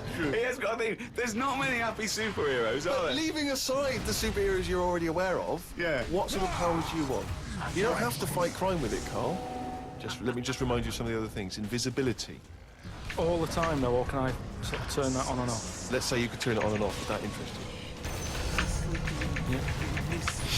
I like that. Right. Okay, and what would you do with this power of invisibility? Just sort of wander about and just not get seen. It's a brilliant power. It's a brilliant. And it's put to such brilliant use. It's brilliant. Well done. And why would you want to walk around and not be seen in that? What would you gain from that? I don't know. You could sort of go in shops when they shut. How close is he? He's got to say. How would you get in? Just get in just before they lock up. Oh yeah. How would you get out? Wait till the morning. Brilliant. So hang on. So that's your use of invisibility. They found the power of invisibility. You want to sneak into. Never mind. No, hang on.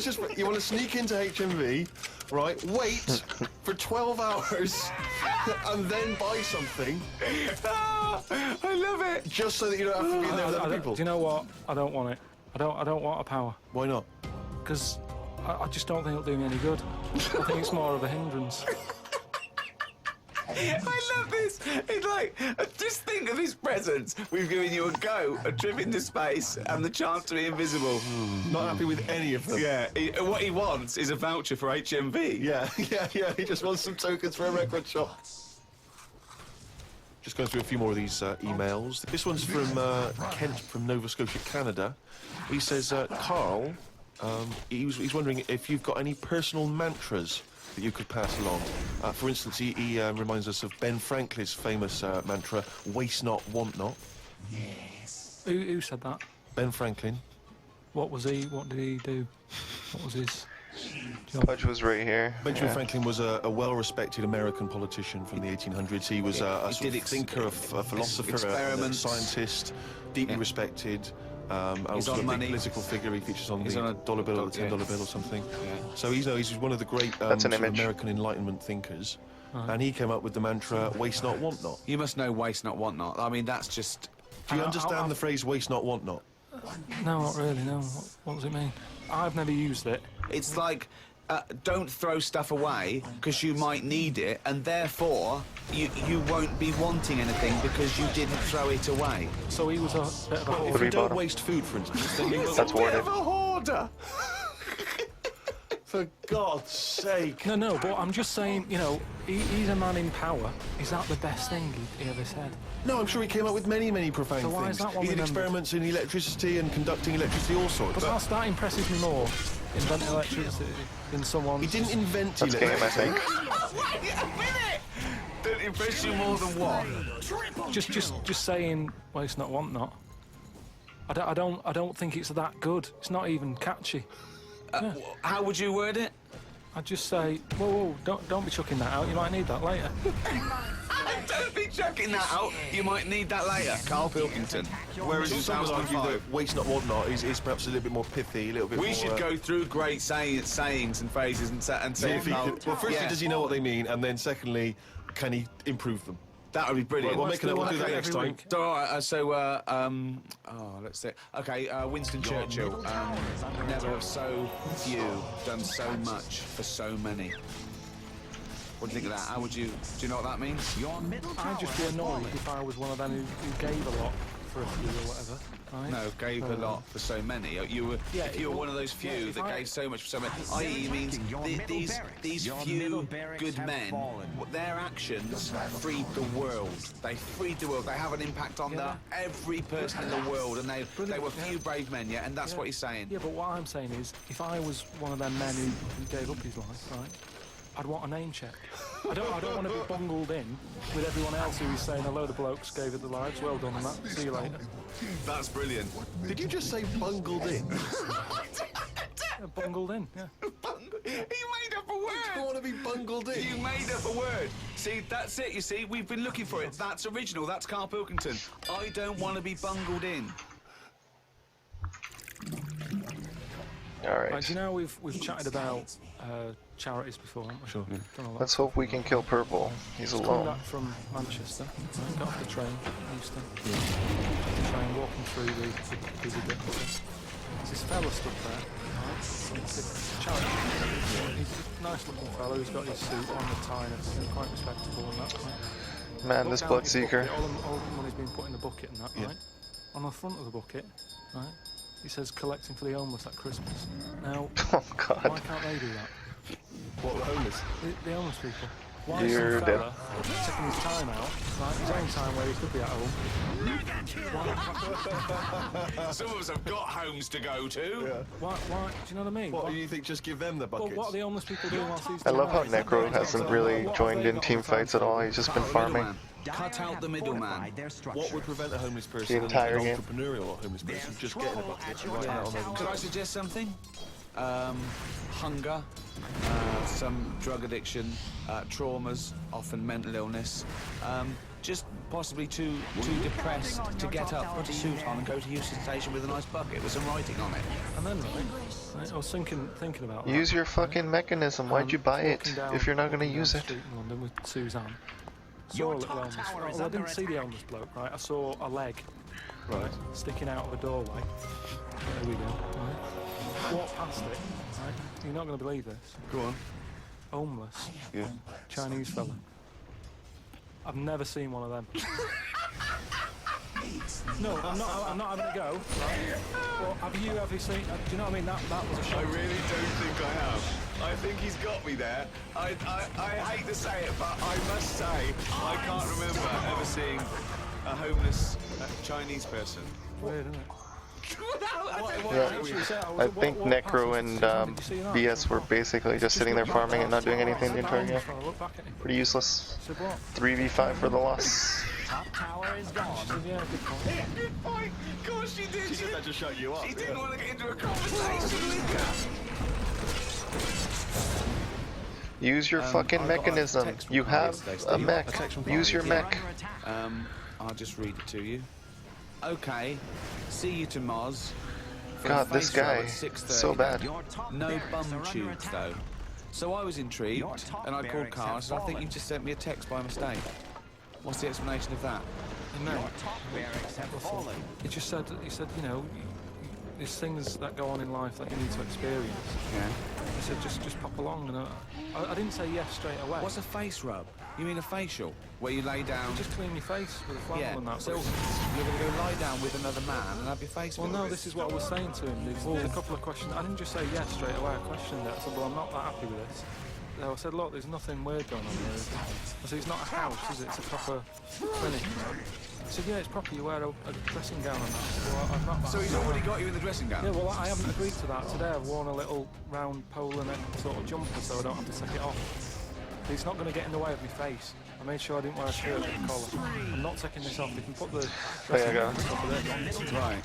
I don't know if it's a woman who rubs my head. I don't know if it's a bloke or... Oh my god, the stunts. Your face goes all the way back over the top of your head down. Why doesn't... So you've got a big face, haven't you? All I was saying to him is, I'll have the face rub, but I don't know if once you're in there, they try and sell you the bum tube thing.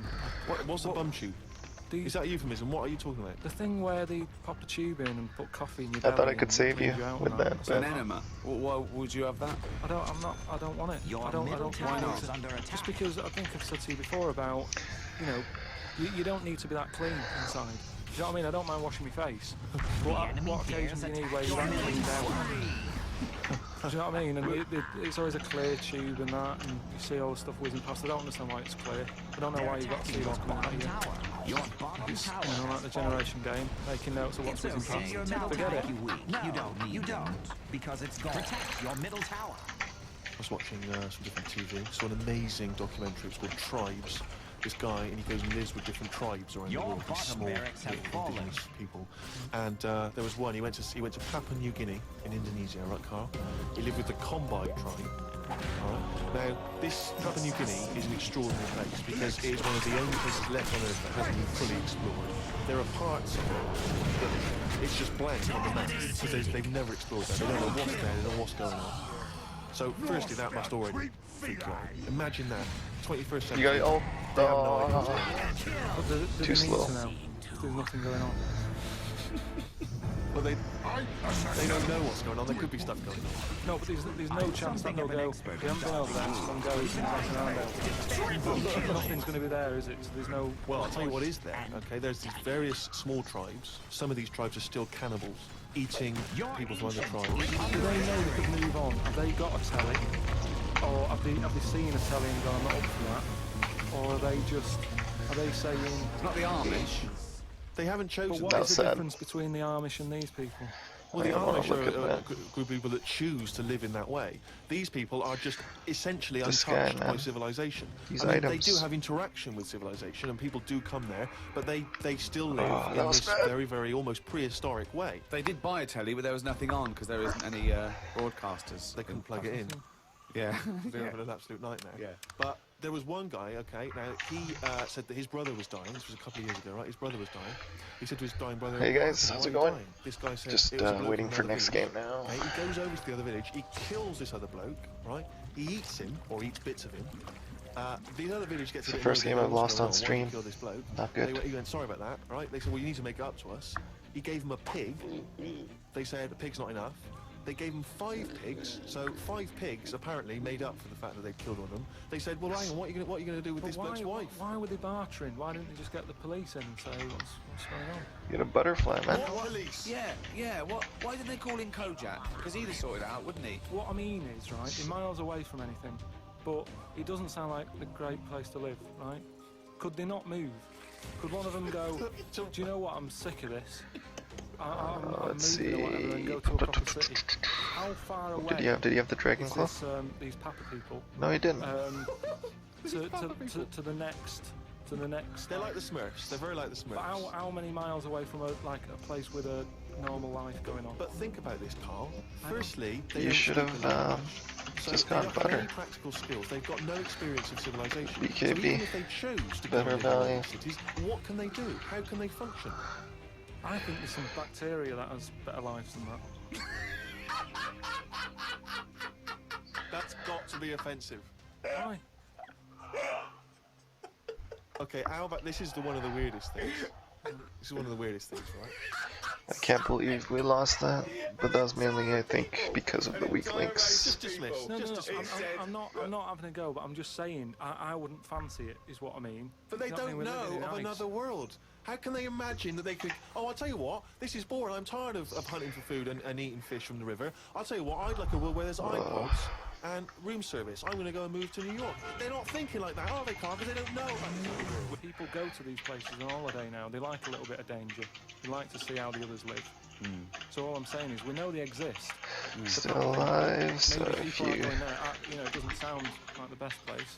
I can't imagine it having a tourist board or anything, right?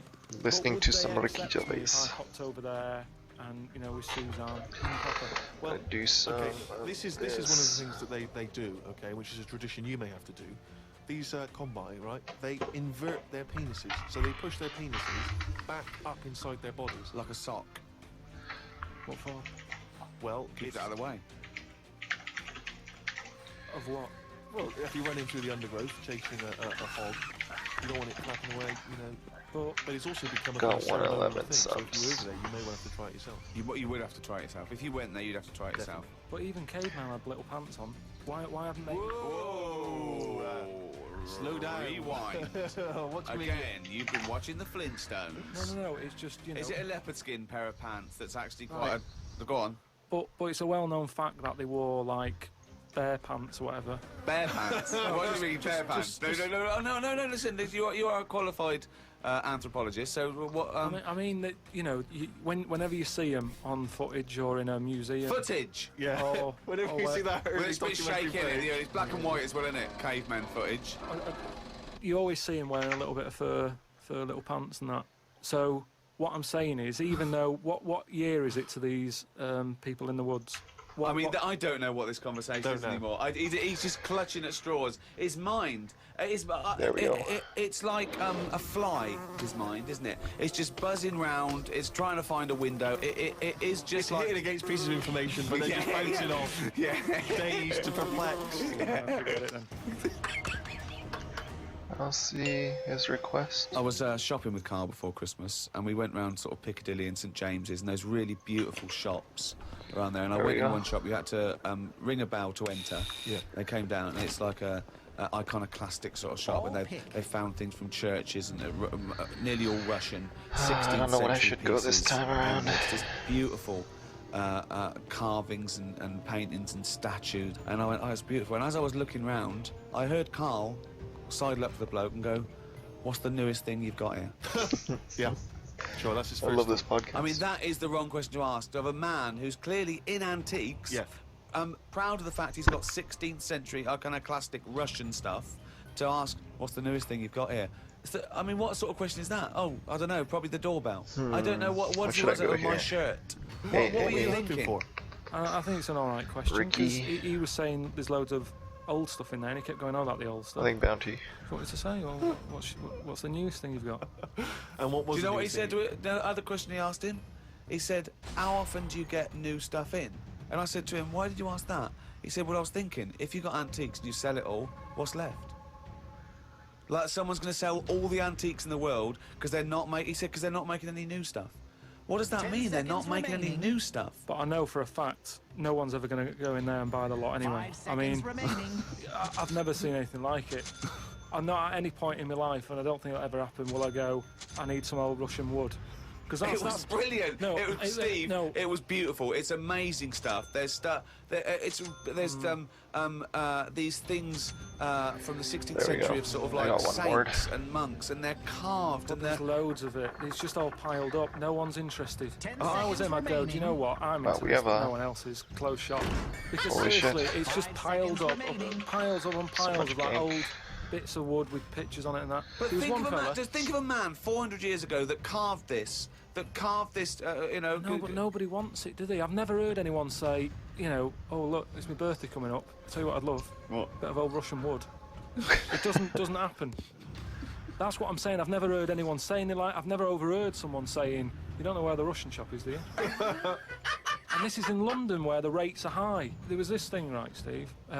Them old drawings on, like... It was like a panel from a church that someone had painted, right, yeah. And I think it was like, you know, from sort of like 1590 or something. Yeah. And it was this a picture of this this saint, wasn't it? 1590. It could be from any time, really. So there's this one there, right, leaning up against the wall, and most of them in there was that Stalin bloke, right?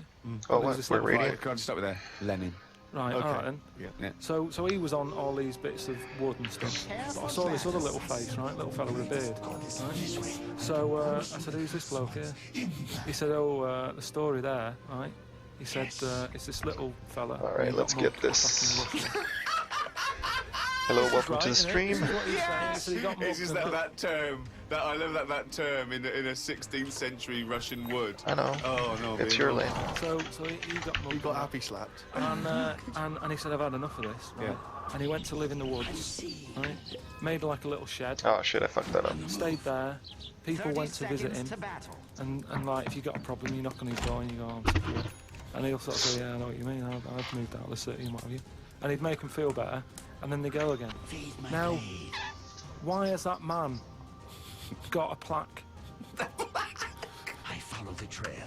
If he was around now, there's no way he'd have a bit of wood with his face on it, is what I'm saying. If someone had got fed up with living in London or New York or whatever, and they go, I'm going to go and live in the woods, people wouldn't visit him, and he wouldn't get a piece of wood with his face on, is what I'm saying. But this man is selling it for about, I think it was about 750 quid for this loaf's head.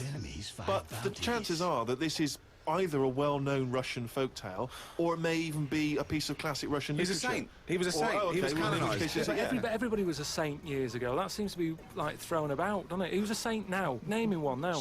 Yeah, this fella lived in the woods in a hut. Oh yeah, that's Saint John or whatever.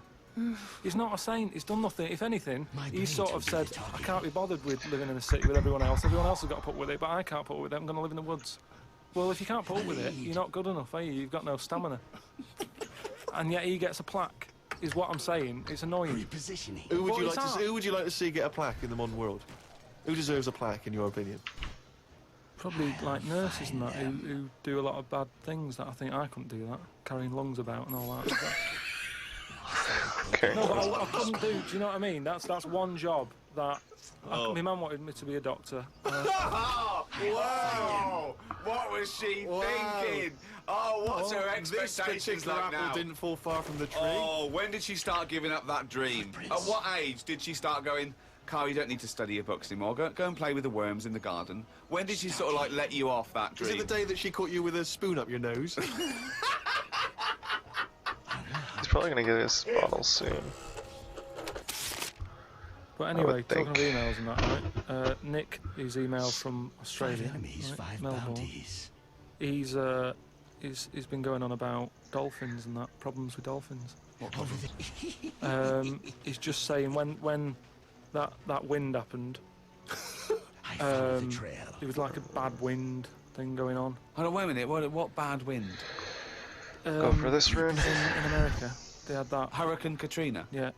Right. And there was like a little bay with dolphins in it, and like, with all guns on and stuff. What? Whoa. Because they use dolphins, don't they? They say they're an intelligent animal and stuff. Yeah. And they've got them all like, you know, they've all had the training. They're all like ready for battle and stuff. Right. Got like rifles on them. What do you mean rifles? How can they hold the rifle? How can they hold the rifle? No, it's sort of on a strap and that. What do you mean it's on a strap? I don't know what they kit them out with, but they're just ready for war. What are you talking about? Listen, though, that isn't the point. Don't worry about it. Oh, we leave that one, do we? That's not the point, so let's leave it. So they're swimming about. Yeah, with rifles and berets. Whatever they've got on. Yeah. Ready for battle and stuff. Yeah, ready for battle, yeah. The wind comes in. The wind comes in. Alright. Makes a wave and that. They get out of the little bay. Yeah. Still all kitted out. With all the, you know, weapons. You're talking bollocks. Steve, do you want to look at the email? Well, there's no way. There's loads of dolphins now swimming round, kitted out with guns and that, with a strap. How can a dolphin hold a... Whoa. Again, you've been watching Planet of the Apes. Oh, he's trying to talk to us. Attack. What's he saying? He's saying, go ahead, punk, make my day. No, You're talking shit. It's just news to say, if there's dolphins, you know, if you see a dolphin in that, don't go, oh, it's friendly, because there's some with weapons now. So, I'm just reading it out on email, that'll cover it and that, so. Yes. We've got a little email straight away, Carl, from Nikki in Beverly Hills, California. She says, Carl, you rock. I hate it when Ricky and Steve ridicule you. I checked out your picture. Ricky's here. Although your head is not normal, that's no reason to ridicule you. You look gimp, but I never judge a book by the cover. Your middle tower is under attack. Is that what you've got to say? Well, it's only because I've got no hair, though, isn't it? That's why it gives that effect. No, it's perfectly round your head. Your middle tower is Perfectly spherical head. Your face is slightly too big for it. It almost goes over the sides. Perfectly round Legion's head. basically got free farm mid, it looks like. Funny gimp eyes with no expression. Hangdog look. Like a little mouth, like a little lamprey, not formed, not human formed. The way your expression is like you've had a lobotomy. Your head, it goes weird at the back. It's got a little nod in it, like it's really strange, your face. And you're stupid. We've had a lot of emails saying that. 5 enemies, 5 I mean, I think he's just paraphrasing, but... talking of emails, you know, a couple of... I can't remember which show it was, but you mentioned, Carl, that you'd only Legion's missing, guys. seen a Chinese homeless person. I think he's 6. It really surprised you because you'd never seen a Chinese homeless person. And I actually went along with that. I've still never seen a Chinese homeless person. Well, now I can just tell you now that there's a few responses from Los Angeles, people saying there are quite a lot of Chinese homeless people over there because apparently there's a huge homeless community in Los Angeles. So definitely if you want to see them, Carl, that's the place to go. But we've had one from Vancouver, Canada, from a girl called Amy, and Amy herself is Chinese, and she says that she realised herself that she'd never really seen a Chinese homeless person, and although she says that apparently Vancouver has the first or second largest Chinese population in Canada, she'd never seen them, and she actually went for a walk around the Chinatown in her area looking for them, and she could not find any on that particular day. So again, Canada obviously not a place to go for a Chinese homeless. It was just a point. Damn, I couldn't do anything there. Well, hold on though. Wait, I'll stop you there. Hello, Ricky, Steve and Carl. I live in New York City and have seen a Chinese homeless person. Not only is he Chinese, but he is also a midget. He's been living on the streets for the last 30 years. He used to dress in rags, but Carl, you're thanks dead to too, it looks like. coat drive, he's now wearing a fancy Adidas jacket, right? Now he encloses a picture. He says he gave him $2 to take the picture, and I've seen it, and he's a little Chinese midget fella. I'm just getting a bit worried that people are going out there sort of looking for these. That's not good. Because they, you know, that's what you requested. No. But all I was saying is, I saw one. I didn't start saying, "Excuse me, can you just give us a smile? I'm taking your picture." Do you know We've what I had mean? loads of pictures. I know, and it worries me a little bit. And I mean, it's not too bad about the one who took one of the little midget one, because you know, if he kicked off, it'd be quite easy to sort of hold him back. But I'm talking about fully grown. So is that your warning to people? Don't be taking pictures of fully grown Chinese homeless. Well, yeah, I'm just saying, you know, don't be messing about going up to strangers and that and annoying them and stuff. Right? Maybe Well, I think that's a good rule of thumb. Don't annoy them. But I mean, that is a hell of a sighting, isn't it? We asked for a Chinese homeless, and they gave us a Chinese midget homeless. Many of the listeners are aware, Carl, that you're sort of fascinated by smaller people. Well, he's fascinated by difference, I think. Yes. I don't think he's having a go at people. You know, when you sort of stare at someone because they don't look like you, and let's face it, most people don't look like you. You're not having a go, are you? Well, like I say, for Arshel Steve, I was never having a go. It was just, oh, that's different. But you know, like you know, Steve, I was never having a go. It's just that thing of interesting. What do you mean? No, just you know, I've said before about I've got used to it, and Steve, it's the same. used to it. What you Well, you know my feeling with this. I don't really know where he's coming but from. Steve knows I'm not having a go either. Yeah. Carl used to carry around a book that was called the Top 50 Freaks of All Time. Well, it's interesting you should mention that, because we actually had an email from Richie who says that he's been a fan of ours for many years and he's listened to lots of the radio shows we've done in the past and things. And he says of all the people you've discussed, Carl, in the past, including some of the people from your you know, odd magazines, who would you most like to spend the day with of all those people that you've encountered? Favourite of all? Well, certainly who you would want to spend time with, who you feel would be the most fascinating, the most interesting. You know, I mean, let's just recap on some of the... Pillow Man, the bloke with no arms, no legs that can roll a cigarette with his mouth. Yeah. No, not impressed with him. That's not sufficient. What about the three-legged juggler? So hang on, let's just recap. This was a man with 3 legs? 3 legs, right. And it said his job, he became a juggler. Okay. Not using the gift that he'd been given. What you suggest? Anything. Running, swimmer. Just, you know. Yeah. What are the others? What are the other ones? There was a picture of a gentleman, you were fascinated by him, he used to play the piano. Oh, he's got a tiny head, doesn't he? Yeah, that's that. That's the one who he sort of ages fast. Right. So like every other week he's having a birthday and stuff. And yeah, that was weird. He's not having a birthday every other week. His body's just aged, so it has the appearance. His biology is sort of like he's 70, but he's only like 15. They don't have a birthday every week. You idiot. But yeah, I don't know about knocking about with one a long time though. That's only for a day. Of course, it depends what I'm up to. Because if we're going out and about, the pillow man would just be a bit of a drag.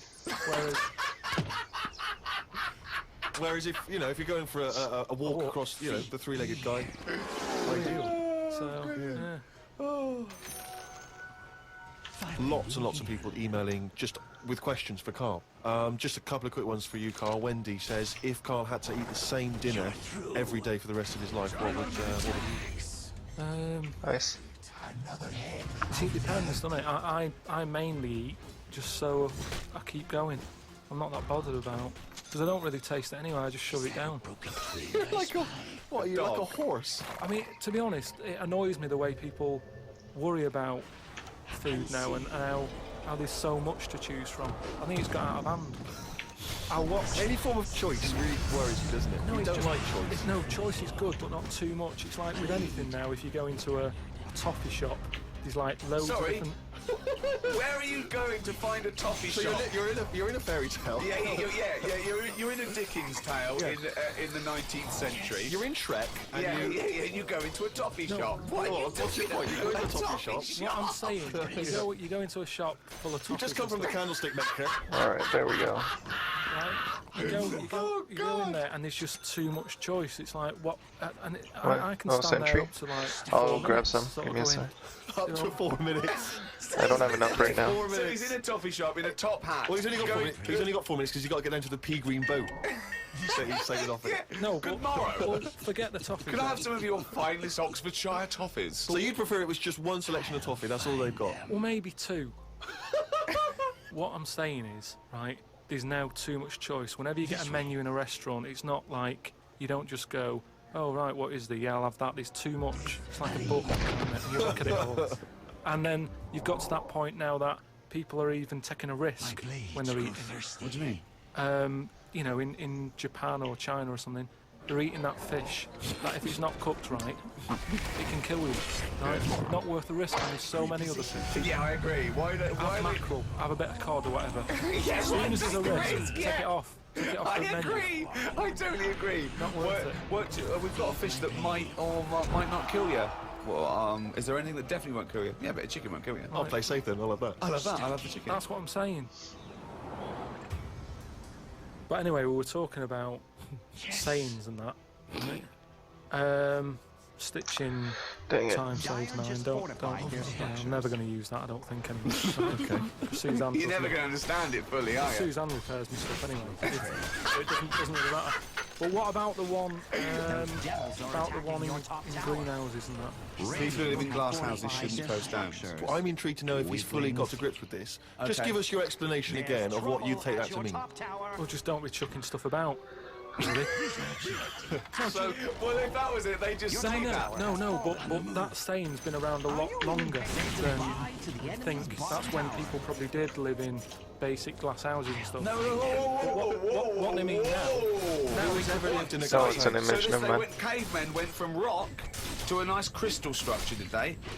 What are you talking about? When did people live in glass houses? What they mean now, when that saying's used now, they mean sort of, you know, plasma tellies, ornaments. No, they don't. They're saying don't chuck stuff about. No, it's not about damaging your own property. They don't mean you're inside the glass house throwing rocks inside your own glass It's house. a metaphor. Carl, what is an analogy? It's sort of like a little story told quickly. Isn't it? It's a little story told quickly. To what end? Well, it depends what the story is. You see, I just prefer sort of, you know, what you say is what you mean. So people who live in a glass house have to answer the door. I don't know what that means. I don't know what that means. I mean, because you may be a genius, because I don't get that. People who live in glass houses have to answer the door. Okay, let's hear his explanation. Because the people knocking at the door will be able to see you because it's a glass house. But you have to add a number of other things, other caveats. Surely, if you live in a glass house, don't walk around naked. Yeah. If you live in it. But these are literals. But just the idea that in your head there should be sayings for people who live in glass houses. Who is it that's living in a glass house? Well, I'm not talking about them. It's just that if everyone else is bringing up about these people who are living in glass houses, let's get to the real problems they've got. He still hasn't got to grips with the idea of the metaphor or the simile. Well, here's another saying, right, that I learned recently from a mate, right? Oh, there's an elephant in the room. Okay, I haven't heard that one, but explain it to me. It's like how, you know, whenever we go out for something to eat or a drink or something, normally after about 5 minutes, the sort of topic gets onto the shape of my head. Yeah. But what I'm saying is, it's interesting how, like, I'm the elephant in the room, right? Oh. Nobody's talking about it. You mention it once, suddenly it's the talk of the town. It's what I mean, everybody starts joining in, going, well, yeah, it's round, but it does suit you. And these are people who I don't even know sometimes, and they're all dipping in. And that is an elephant in the room. Oh wow, that's a big step. You don't want people to discuss the shape of your head or the lack of hair. You would feel better. You would feel happier that they didn't mention that. Sometimes I think it's better that it's out there. It's made me a stronger person, though. It's the same way, you know, we're talking about religion and that. Samson Delilah, he got weaker without hair, whereas with me, I think it's made me stronger. But would you ever wear a wig? Not really. What was a long wig like Samson? Well, the only time I wanted a wig was when I did jury duty once, and it was annoying that I was sat on the jury right in front of like these criminals. Nice work. Right. Everybody else has got disguises. The judges have them wigs on. Right. That's not a disguise. It is a disguise. That's a disguise. That's why judges wear them, right? So I got sentries. Let's push. They print their name in the paper and have a picture. What do you mean it's a disguise? it's a disguise, isn't it? No, if it was a disguise, they'd go in with one of those glasses with a nose and the beard attached. If it was a disguise, all judges would look like Groucho Marx if it was a disguise. Well, I'm just saying that's what annoyed me when I was sat there on the front row. Right, I couldn't have been any closer to the criminals. Right, I was sat there and I thought, fuck? Why didn't I just pop a little wig on or wear the glasses? I would have loved to have seen you in the front row at Crown Court. No, because I'd love to see it because in this country you're not allowed to show pictures of jurors. You can't take photos in a courtroom, so there's always these sketch artists that draw drawings, and it's on the news. The idea that we'd have seen 11 people and a sort of Krusty the Clown figure would have been amazing. Yeah, I would love to see the artists do an interview because it would be like complicated people. Oh, hey, that's it's characterful, and then just a little round Charlie head. Brown. Charlie Brown sitting on the end. Carl, you said that your New Year's resolution was that you were going to learn something every day. Have you learned anything? Today, like, I don't know the full facts of it, but Could I just say that when someone says they learn something new every day, that doesn't count if they forget it the next day. Because that'd be Groundhog Day learning. well, the thing I learnt today was about an octopus. Oh, Go on. What they can do is, you know, they've got 8 legs and that. Yeah. They can use 6 of them legs to cover their head, so they look like a little stone. And use the other 2 to run off. Right? Well, that's He's thinking of Squiddly Diddly. Yeah, it's a Disney image. He's thinking of but anyway, that's you know, So that's it's not the Pink main singing thing. a song in your mind and run it off, yeah. No, but anyway, something else I learned, right? It's mainly about animals and that, because that's normally quite interesting. Yeah. There's a chicken somewhere. Oh, yes. Oh, man. specific. And the owner of it was getting fed up because, you know, he had to feed it and that. But it wasn't, Guesswork. No, come on, let's hear it. it wasn't giving anything back. No eggs. No eggs, right? That was So he was unfortunate. like, oh, I'm sick of this. Anyway, someone told him, pop a little axe next to its little house, right? So when it comes out in the morning thinking, oh, I'll have another lazy day doing nothing, right? He saw this axe and suddenly it was like, oh, right? I'm Next for the day, chocolate thought, yeah. it laid about 6 eggs. It's rubbish. Squeeze them out. It's rubbish. A chicken wouldn't recognise an axe as a threat. It wouldn't be able to reason that I better start working or I'll be neat. I better. It's absolute rubbish. Once again, it's this ridiculous thing you got that one personifying animals to reasoning powers better than yours. I mean, I think you make chickens and monkeys cleverer than you in your stories, which is weird. It didn't happen and wouldn't work. Next, what else haven't you learned today? Do you think then that it's worth looking after animals then if there isn't any memory? If they don't know what's happening anyway, you're always going on about don't be cruel to things. Why would you ever want to be cruel to an animal, whether it can reason or not? No. I mean, I don't mean really cruel, but I mean like, Really like there's an cruel. advert on that's on in the in Britain, advertising some supermarket, right? And it's saying, you know, we look at before we kill our chickens and what have you. They have a great life. This is like the voiceover, and you see Happy Chicken. Yeah. And it's going, we give it a good little house to live in. It's got Sorry, I thought I straw. had the other one up, or it the eats other good. one up. And then we kill it. Right? Yes, well that's better, isn't it? Well, no, I don't think it is though, is it? Because at the end of the day, if I was that chicken, right, I'm that chicken, loving my life, can't believe me luck, right? It's got its nice little field that it's working on, it's got its nice Clear this food and out, everything. Monkey King. But it's going to die. Yeah, we're all going to die. But then, if you were like a rubbish chicken, that had like a rubbish life, you'd be going, oh, kill me. Carl, they're not thinking what's going to happen tomorrow. They don't know that they're going to get to the top, are they?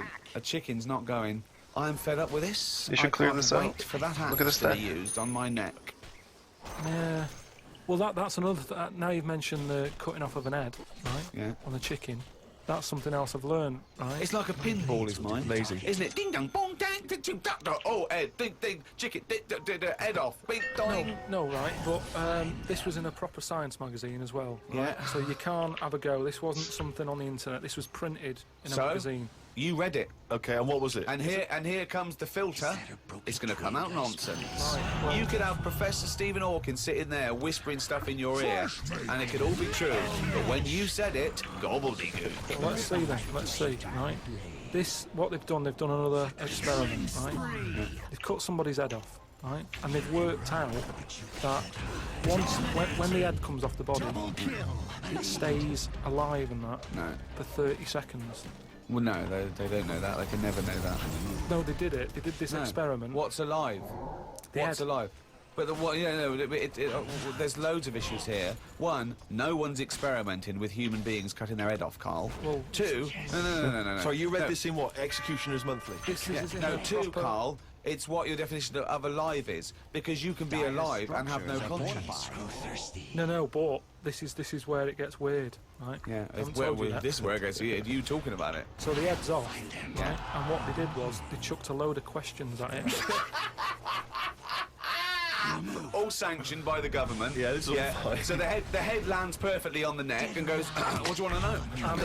So they're asking questions and it's going, do you know what? To be quite honest, I'll answer your question. I'm a little bit annoyed about the execution still. Well, that was the interesting thing. They said it's No, it's not. It didn't happen, Carl. Oh, don't talk. What are you talking about? There's people around in white coats going, quick, answer your question. It's bleeding. Right. So they said for about 25 to 30 seconds. The last 5 seconds, it is sort of like can't be bothered answering them. Apart from that, they were chucking stuff. I don't think it spoke. I don't think it was like, we needed orange for the stun. It was more, it was to do with blinking. So blink once if you say yes, blink twice. So I told it, said, listen, when you die, you're probably not going to be able to talk because your jaw's going to be on the ground. You're not going to be able to open your mouth. If you do, you'll fall over backwards and hit your head. Now, there's a sentry blink here. 1 for yes and 2 for no. Yeah, right, yeah, not too bad. Yeah, the axe nice and sharp. Yeah, promise, you're talking shit again. You promise to do it? Yes. All right. Well, yeah. The thing is, they wouldn't be able to do it with you because if they cut your head off, it would just roll. It would roll away because it's perfectly spherical. They would go, oh no, there's plus. It takes about 20 seconds whenever you ask Carl anything for the question to process and for him to start to formulate an answer. Carl, Joe from Bradford asks, what body parts can you live without? Nice. He wants to know. He's obviously having sleepless nights, things like this. What? So. With a brain. He's coped this far. Yeah, I did a bit of an experiment on this, right? It's my job at home to wash up, right? Suzanne does. She gives you all the really big responsible ones. Yeah. She sort of like pays the bills and wires the house. And you go, what can I do? And you go, hey, don't play with the worms in the garden. Yeah. So anyway, so it's my job to wash up and that, right? And I thought to sort of make it interesting and stuff. I thought, I wonder if I can do it, right? If I didn't have any thumbs. Nice. I'd say, what do you do? So I just sort of sliced off your thumbs. I just sort of held them in, and it's amazing how, like, it took me ages. Just having like, that one thing gone. Well, it's part of our evolution, the opposable thumb. Basically, that's when we soared. These are milestones in human evolution. The opposable thumb, the forward-facing eyes, the upright. These are massive things in taking us out of the animal kingdom. And one day, Carl, oh, yeah, gem. But what do you mean about Ricky had the gem. Forward? You mean before we got here, there was people whose eyes were looking in their head? So Juggernaut has the gem. You say that you found it difficult, it took you ages, so you didn't just give up once you realised how essential thumbs were. You actually washed up everything. I just think of Suzanne walking in and Carl's there, just covered in water and very liquid suds, standing on a pile of broken crockery. Yes, plunging his face into the sink every 30 seconds and just swishing his head around. But we talked about the washing up thing before, haven't we? And I sort of look out of a window, so the sink's in front of the window. Yeah. And that's why I quite like washing up, because I can just look out onto the street, see people going past. There's like a local homeless fella called Franco. You know, I look out and he's all right and everything. But I was looking across the way, right, and there's some Chinese people who live in a flat, right, really small flat. And they're up till all hours, I don't know what they're doing.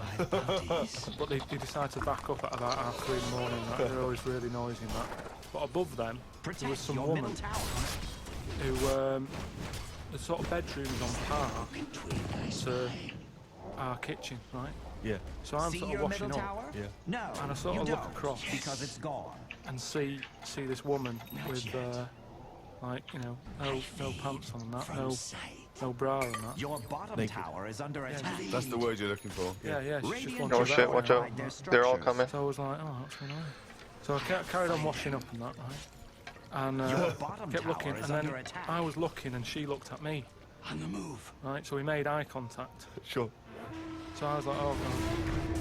So what I thought the best thing to do was sort of kind of hero are you drop anyway? my pants a little bit. just a little bit, just like, you know, I had boxer shorts on and that. I thought if I just show a little bit of sort of arse cheek, then it's kind of like, right, we quits. Right? The assault on your bottom tower has begun. So Suzanne's watching the telly, right? I think she's watching Section 6. She sort of turns around to see how I'm getting on.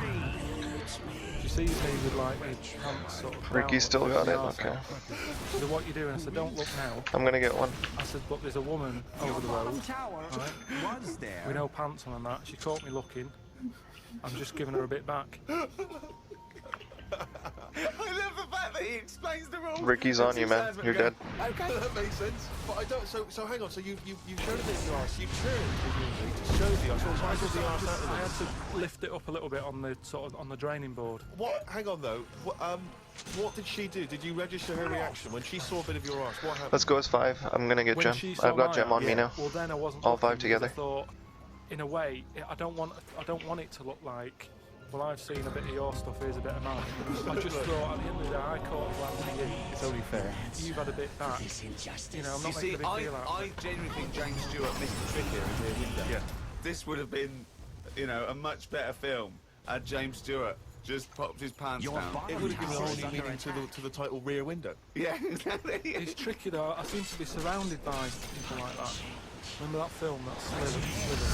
Okay, right. When they got video cameras, I'm just looking onto everybody's world and just seeing what people are getting up to. Can't wrong with that. Brilliant. That's why I like washing up. My blades will do the talking. We were talking about famous mantras and sayings and things. Yeah. Never has a mank said so much to so many that means so little. Brilliant. So you can have that on your headstone. Rupert. Your little round headstone. Rupert's in the Isle of Man. He says, I don't know if you knew this, Carl, but apparently octopus's testicles are located in their heads. Yeah. But then, to me, that isn't that amazing, because at the end of the day, an octopus, really, all it is an head, isn't it? So everything it's got has to be in the It has head. to be in the head. It looked daft if they dangled down below. Right? So all it is, I mean, there's a lot Hang of on, facts. it looked daft if they dangled down below. I'm wondering if that could almost be the B-side to B-side to Knob at Night. I could eat a knob at night. James Round says, Carl, if you could be anyone in the world, who would it be? Footprints. Dead or alive? Why would you choose to be a dead person? No, but sometimes, like, there's people who are now dead, but everybody raves about them. What I mean is, I'll just answer the question. Who would you be and why? Someone you admire or you think had a good life? Just answer the But what I question. mean is, it's good to be remembered, like Winston Churchill is remembered as being a decent bloke, but I wouldn't want the asshole that he has. So I don't want to live his life, but it's good to They're be... all there. We should be careful. Winston Churchill, but you'd like to have We're a not all paper round 5. instead of Saving the world. Yeah. That's what I mean, but is he saying whose job would I want to take on? It's not that complicated. The question is this: if he could be anyone in the world, who would Carl be? That's the question. That's all the information I've got.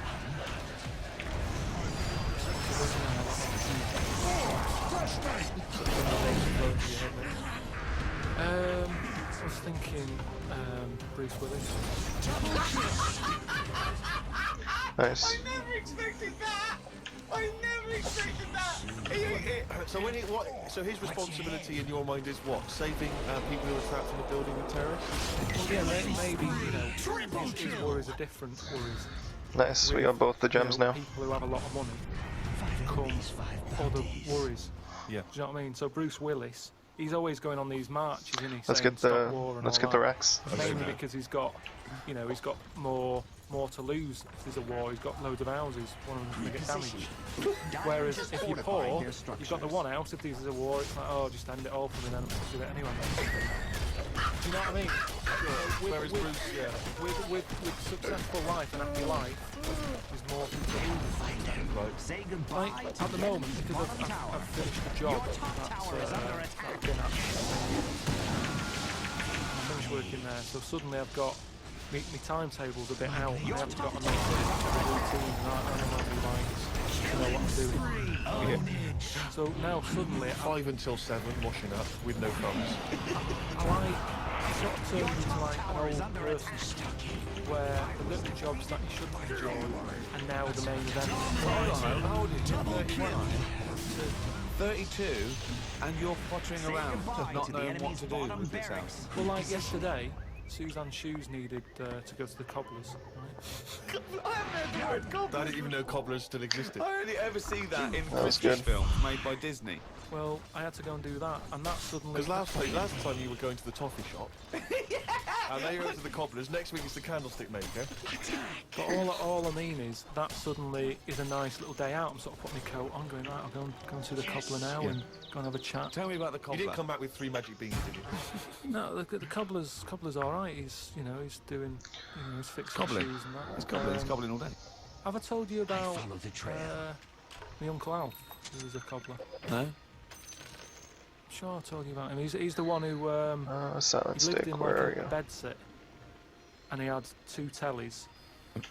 He had like one that the sound didn't work on, and one that the picture didn't.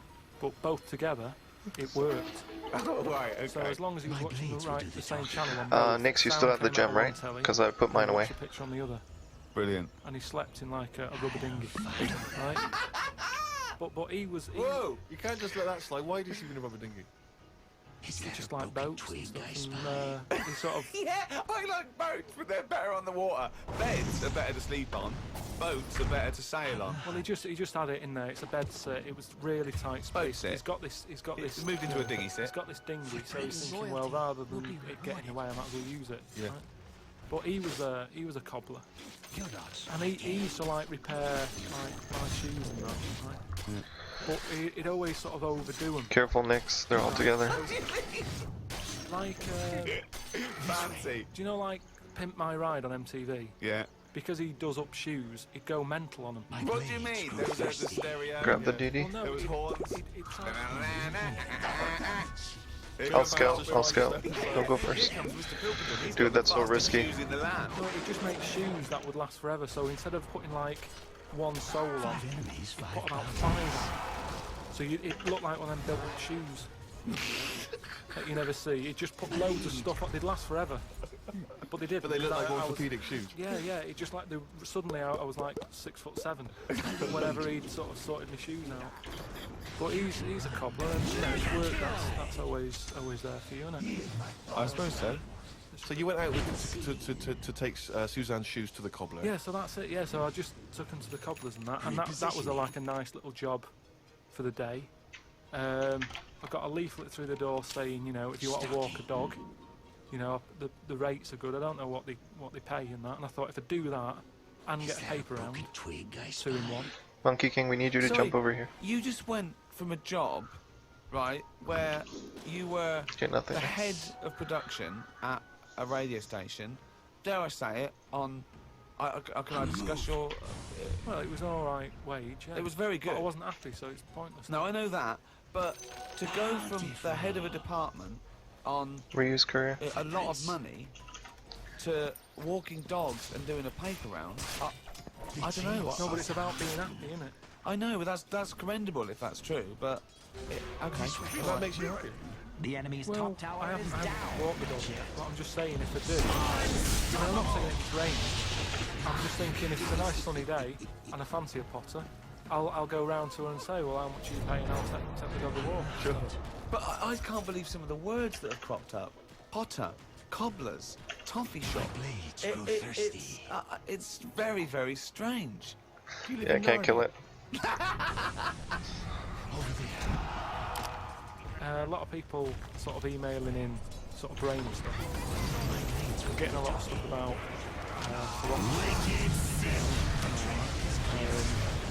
Descartes, that's another one that's mentioned in the Descartes, the French philosopher. What's your question? Well, he sort of cropped up on an email. Someone said, what do you think of I'm back in. Famously, he pondered his own existence. Cogito ergo sum. I think, therefore I am.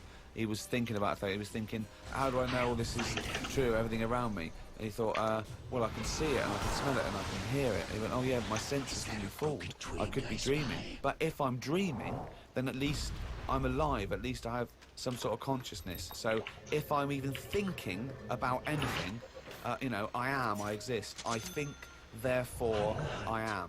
Cogito ergo sum. But we don't need to know the Latin bit. Why is everyone always going back to That was Latin unfortunate. Why is that language always being... And would Latin people We always... can't dive tier 3s yet, guys. Like Just wait for them to They push. just take the time and say what they want to say. We're not that far ahead. What's the rush? Teach Latin. What about Plato? Right, Greek. Right, now, would you say he's a bright bloke? Yes, I would. I'd say he's a very, very bright bloke. Right, let me tell you this. Right, he's that bright. You know how he got killed? No. Got hit on the head by an egg. My blades will do the talking. Fucking hell! Well, he's not so clever then, is he? That's what I'm saying. Boo. What's the story with the egg? He was on holiday, wasn't he? Right? And... He was on holiday. In Greece, probably. He was having a walk about, and a bird was flying over the sort of... This bird was what? A great auk? What size bird killed him with his egg? It was a big one, yeah. Was it? And the way they used to crack... An ostrich on a hang glider? The way they used to crack the eggs open to let the kids out, they used to drop them on rocks. I don't know where they are. What bird is this? Dropping its egg to let the kids out! You're a maniac! You are a maniac! And Plato had a little bald head. Right. So from the top, the bird's there looking down, and it goes, oh, there's a little rock, I'll drop the egg. Hit him on the head. Killed him. Somebody grab the gem that we have. I was saying before about... I'm letting too much go now, because I'm so desensitised to his nonsense. I let him go. The bird saw Plato and said, there's a rock down there. Yeah. Well, if these birds are killing people with bald Oh, heads, I'm grabbing the gem. So, but listen, this is what I'm saying though, right? Before about knowledge and that, how knowledge is hassle or success. I think that was Newton. Knowledge is hassle. Now, but why is Plato's intelligence got anything to do with the fact that this bird dropped it? Because it was intelligent, and it's probably earning a nice quid by giving out whatever messages he gave out. He could afford to go on holiday to exotic places. If he was working in a factory, he wouldn't have been on this beach with big birds dropping out, is what I'm saying. So, in a way, it backfired. His knowledge killed him. And that, I think, was Kierkegaard. His knowledge killed him. He shouldn't have been on the beach. He was only there having a break or whatever from doing what he does. It wouldn't have happened if he wasn't on holiday. Is that a broken twig I spy? I don't know where they are. An email we've had saying, Carl, what do you take by the well-known saying, a stitch in time saves 9? Oh, a stitch in time saves 9. Yeah. See, it's another one that I don't think I've picked up on a lot of these sayings that are being sort of thrown about. Yeah, no, I've got our gem, so if he comes near us, he's dead. Okay. Willy-nilly. No, but I, again, it's one of them like last week. I've heard of it, but what does willy-nilly mean? It just sort of means, you know, carefree. That's right, yeah. Okay, but what does a stitch in time So save you 9? understood willy-nilly, so you used a phrase. Yeah, but it sounds nice, you used doesn't it, you said it willy-nilly. Careful. You sort of got the gist of it. So what does a stitch in time saves 9 mean? I don't know. What do you mean you don't know? Think about it. A stitch in time saves 9. Is it to do with sewing? Well, yeah, sort of. So it's not that clear. So if you got a jacket, yeah, and the seam starts coming undone, oh, there's a little bit of seam. I'll leave it. Oh, it's getting worse and worse. Soon your sleeve falls off. So just need 1 stitch there. That'll do it. If you do it now, later you'll need 9 stitches. And that, of course, is an analogy to other things. But it depends if you're busy. Yeah, can you check up there, Monkey King? If you've got something else that needs doing, nothing there. That means that isn't being done because you're messing about sorting out a hole in your coat. Is what I mean. You can't always do stuff straight away. So maybe I don't know. I don't know if there's a sort of a middle ground where you don't have to do it straight away, but stitching. I stitch sometimes today. Say in 15 or whatever, meaning you don't have to do it straight away, but just do it before it gets really bad. Brilliant. Do you think yours is less poetic than yeah, let's get the sanctuaries. This is what you want it to be a quote, right? Well, you could do it now, but if you're doing something else, then you know, well, don't do it immediately, but do it soon so it doesn't get really bad. Carl Pilkington. No, but it's the same. That's the same way I treat most things in life. It's like I never go to the doctors unless it's really That is sensible. bad. That is very good advice. No, that's brilliant advice. Okay, let's get the other one. Never go to the doctors unless it's really bad. But that's why a lot of people, you know, die because they don't want to bother the doctor, or they're mildly embarrassed, or they don't know symptoms. But go to the doctor if you're not sure about something. Like you were terrified to go and have your prostate. Trapped in a rock for Still not 500 years. Why not? I I know. wish I talked about it because Suzanne will listen to this and she'll go, oh yeah, you have to start dragging it up again. Why are you worried about a little qualified doctor? What? They just pop what are you talking about? They pop their finger up. That's what I mean though. Why? Why are they still using the index finger? What, would you prefer the forefinger or the thumb, would you? No, what I mean is, we've got... Or a thumb on a stick, some kind of thumb on a stick. Yeah, would you prefer it to a be... mechanical thumb, a robot thumb? Why isn't it just a little camera? Well, they put the camera up if they initially discover something. Just put the camera up straight away. No, they don't need to. They pop the finger up, feel that the prostate isn't swollen, Grab the wiggle it jump. out a little bit up your back passage. What are you worried Grab about? it over. I don't think they need to do Are that. you embarrassed? Are you embarrassed about being in a room with your trousers around your ankles and a little fellow popping A his... little bit. What the fuck? Why? And the other thing Dude, is, why'd it's you not turn just around? That, is it? So you go in there, they check your eye. To me, it's the most important thing, because that's what keeps you going, isn't it? Yeah. You've got to go there. You sat on the bus. I don't know why you stressing out turned for an around. hour, in less than half an hour, and another finger behind. I'm backing. Right? And they go in, they check your heart, they probably check your testicles and that. What's up with that? They check your testicles, yeah. Yeah, but it's all building, and you've sat there going, oh, soon that'll be happening. Yeah. And that's what puts me off. So if they just came round when you were asleep, Suzanne just let them in and goes, right, and they crept up when bang, you go, what are you doing? I just don't understand why they don't teach you how to do it yourself. How can they... Wow! You're 18! Imagine you squatting in a corner with one hand on your bollocks and the other finger up the arse going, it seems to be alright. Carl, you don't understand the phrase "a stitch in time saves nine." I don't think you should be doing any kind of invasive medical research in your own human body. But then... Who knows what trouble you're going to cause? No, but then at least... You would get stuck. Yeah. You would get stuck. Suzanne would come out, your fist would be up your own arm. Yeah, it was pretty low. I had to back.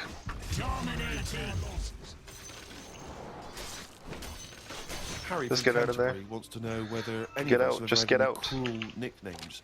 He claims that he's quite tall. Oh my god, he's gonna rather lose the jump. hirsute, and he says he's often called Lurch or Wolfie. He's always thought that Carl looks a bit like Mr. Potato. Yeah. No, there's no potato that round, but I suppose you could fashion a potato to be that round. Yeah. Maybe we could, if anyone can carve a potato into the roundest head ever, pop a couple of eyes on it. Make it look as much like Carl as possible. Exactly. But yeah, any nicknames? Did you ever have a nickname, Rick? No, mine was boring. I didn't have any. It was just around the name, like Jerv or something like that. No, I didn't have nicknames. I always wanted a nickname. I just thought it was quite cool for some reason, particularly because gangsters always seem to have nicknames. You Lefty. know, Fingers. Yeah. Lefty, yeah. Scarface. Yeah. And so I decided that I thought, because no one was giving me a nickname at school, it was kind of annoying, or certainly not to my face. Yeah. That I decided to just come up with one. Yeah. And so I went What does out and eggs was in do on London it? once, and I just said to my mate Phil. How old were you? 12, 13. Brilliant. I just said to him, Phil, don't know if you know, mate, but My blades grow people aren't calling me Steve anymore. Everyone's calling me Spud now. Now I don't know why I thought Spud. It's weird we should talk about this instead. I don't know why I thought Spud was a cool nickname. I just thought, I think It's a grown-up name, though, isn't it? and it's also because I think it sounded like it was probably either something that you'd find in one of those kids' books, like the Famous Five, or like the Bash Street Kids. They'd be Spud, and I always imagine with Spud, he's not the leader of the gang, but he's a reliable member. I think You know what I mean? Spud is the biggest lorry driver in one particular sort of car park. Yeah. Maybe I become Spud. Yeah. And he gets out, all right, boys. And he's big and massive, and Spud can eat 2 breakfasts. Exactly, yeah. But I just, in my mind, it was, yeah, that I would be one day part of a gang, and it's, I'm Pinky, this is Jojo, and the tall guy's Spud. And you know, never really caught. And he just went, oh yeah, right. And no one started, and I was hoping he'd go, you know, everyone's calling Steve Spud. Yeah, but of course, hey Spud. The first time I said Spud, you go what? Yeah, exactly. You'd be really proud, wouldn't you? No. Did you have a nickname? Careful, it's only 2 of us, 3 of us now. Not really. I mean, there was a lot of people on the estate that I grew up on. You know, nicknames of big things on estates and that. Yeah. A lot of my dad's mates, right? What their nicknames did was to tell you about. Do you know also about the Elephant Man's a good name? Yeah. Because like you know what you're going to get if someone grab said, it and let's get out. Elephant Man's popping around in a bit. It wouldn't be a shock when he walked in. Yeah. Right? So it worked in that sort of thing. You know, so there was John the Screw, right? John the Screw. Yeah. Well, he had sex a lot, or he worked in a prison. No, he had a DIY shop. So you had him, right? There was Fred the Bench. Yeah. I assume it's because he was at the same IQ as you. Or he was in a coma. Yeah. Right. There was my uncle, Tattoo Stan. All right. Yeah. He had like loads of tattoos that he'd just done himself. Oh right, God. The problem was, because he did his tattoos himself, the ones on his left arm were really good. Because he was right-handed. On his right arm, rubbish. So he was in. And there was Jimmy the Hat. Jimmy the Hat? Yeah. Did he always wear a hat? No, he didn't. That was the point there. That he never wore a hat. That's amazing. Brilliant. How can you pick up on someone never wearing a hat? How would you ever notice? I'll tell you what. That's not like Jimmy. He doesn't wear a hat. Why was he not called Jimmy the Parrot? Sure can toss us twice now. That's just the way. I mean, that's how they work it. Here comes Jimmy 3 legs. Why'd you call him that? He hasn't got 3 legs. I didn't really have one apart from like I had a CD. You know, like when you go on a CD radio and have a chat to people. Oh, this was a craze in the was it late 70s, early 80s? Early 80s. And it was just short band radio, wasn't it? Everyone had these little handsets and they'd speak to each other in the sort of local area. Yeah, it was mainly. I think it started off with like lorry drivers, isn't it? Yeah, truckers. Yeah, because there was that thing from like that 1977. It was Convoy. Yeah. Yeah, so I had one of them, and the handle. I had 2 handle different names. is your nickname. Makes you give the gem back again. Code stuff. Yeah. I had a couple. I had there was Pilkio one, because like I say, there's a lot of Pilkingtons and that in Manchester. So if someone wants Pilkio 2, it's open. Do you know what I mean? They can have it. And then that is people scrabbling. I want a Pilkio one. And then because I did boxing and that. Well, you did it once. Yeah. I'd Boxer Boy, because I thought that's quite a good image as well. That's kind of like people going, oh, don't mess with him. Do you know what I mean? If he asks what your handle is, tell him. Do you know what I mean? It's Boxer Boy and that. Yeah. So just had them 2, and I used to just go on there and. What is the point of this? Well, you just meet people, don't you? And you don't meet people. You say, "What's your handle?" You go, "Box Boy." What's yours? Rubber duck. All right, cheers. No, but then you'll say like, then you go, "Oh, what's your 20?" What's that mean? Where are you? Well, why don't you say, "Where are you?" Because just in case there's someone who's listening in who you know. You hear about this all the time, don't you? People listening, jotting stuff down. Oh, right. So, just in case someone in the world doesn't know what handle means, they're out of the loop. They're out of the loop. It's not a difficult code to crack, is it? Yeah. If you're trying to track someone. It's hardly the head of the mafia talking to each other because the FBI are on the wire. It's ridiculous. Like, go, oh, keep saying that, what's your handle? And they come out with something. I can't work out what's going on. Oh, it's like anything, isn't it? That's what codes are all about, isn't it? Go on and tell me the code then. Reveal at long last to the world what these codes are. Right, so what's your 20? This is I had to TP out, otherwise we would have lost the gem there.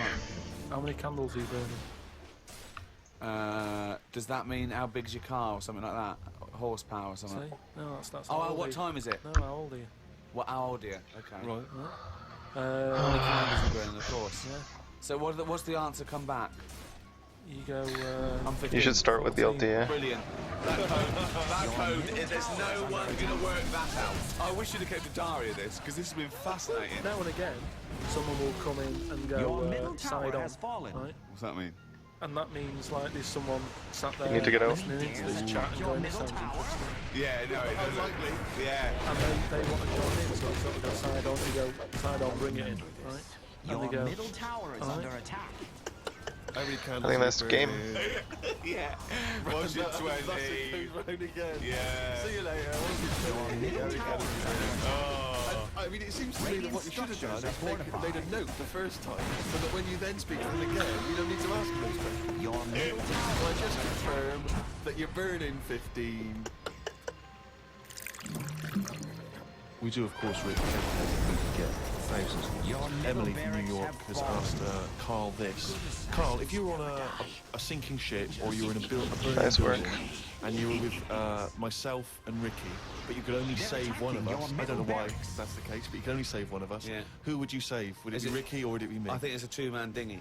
Right, okay. Possibly. And oh, man. He knows that if Gem. he get both our legs out from this thing, the girdle. Yeah, he dies, so he's got room, he's got time to save one. It's obviously me. It's hard to say, isn't it, at this point? What, because Steve's in the room, you mean? Well, no, just because we don't know what the situation is. Okay, well, let's say we're on a sinking ship, all right? So you're gonna have to rescue one of us and drag us into It's going under. You know, in 30 seconds. Okay, this ship's going to go under and drag you down and you're going to die, right? And our legs are trapped and you've got enough time to untangle one set of legs. Whose legs do you untangle? Now, just because my legs are long does not necessarily mean it's more complicated. No, it's exactly the same amount of time. Just have to make a choice. A terrible choice that Steve would not, hate you for. Well, no, listen, this is... But don't be around for long. He's going to drown in 30 seconds. Forget him. Bear in mind this, Carl. You are going to be stuck in a dinghy with Ricky Gervais, and who knows how long that's going to take. Think of all the head squeezing that's going to be going on, the comments, the wine. And do you honestly think that he's going to, if there's any provisions, that he's going to split them evenly with you? I mean, he's going to have drunk all the water, and there's only going to be about half an hour in.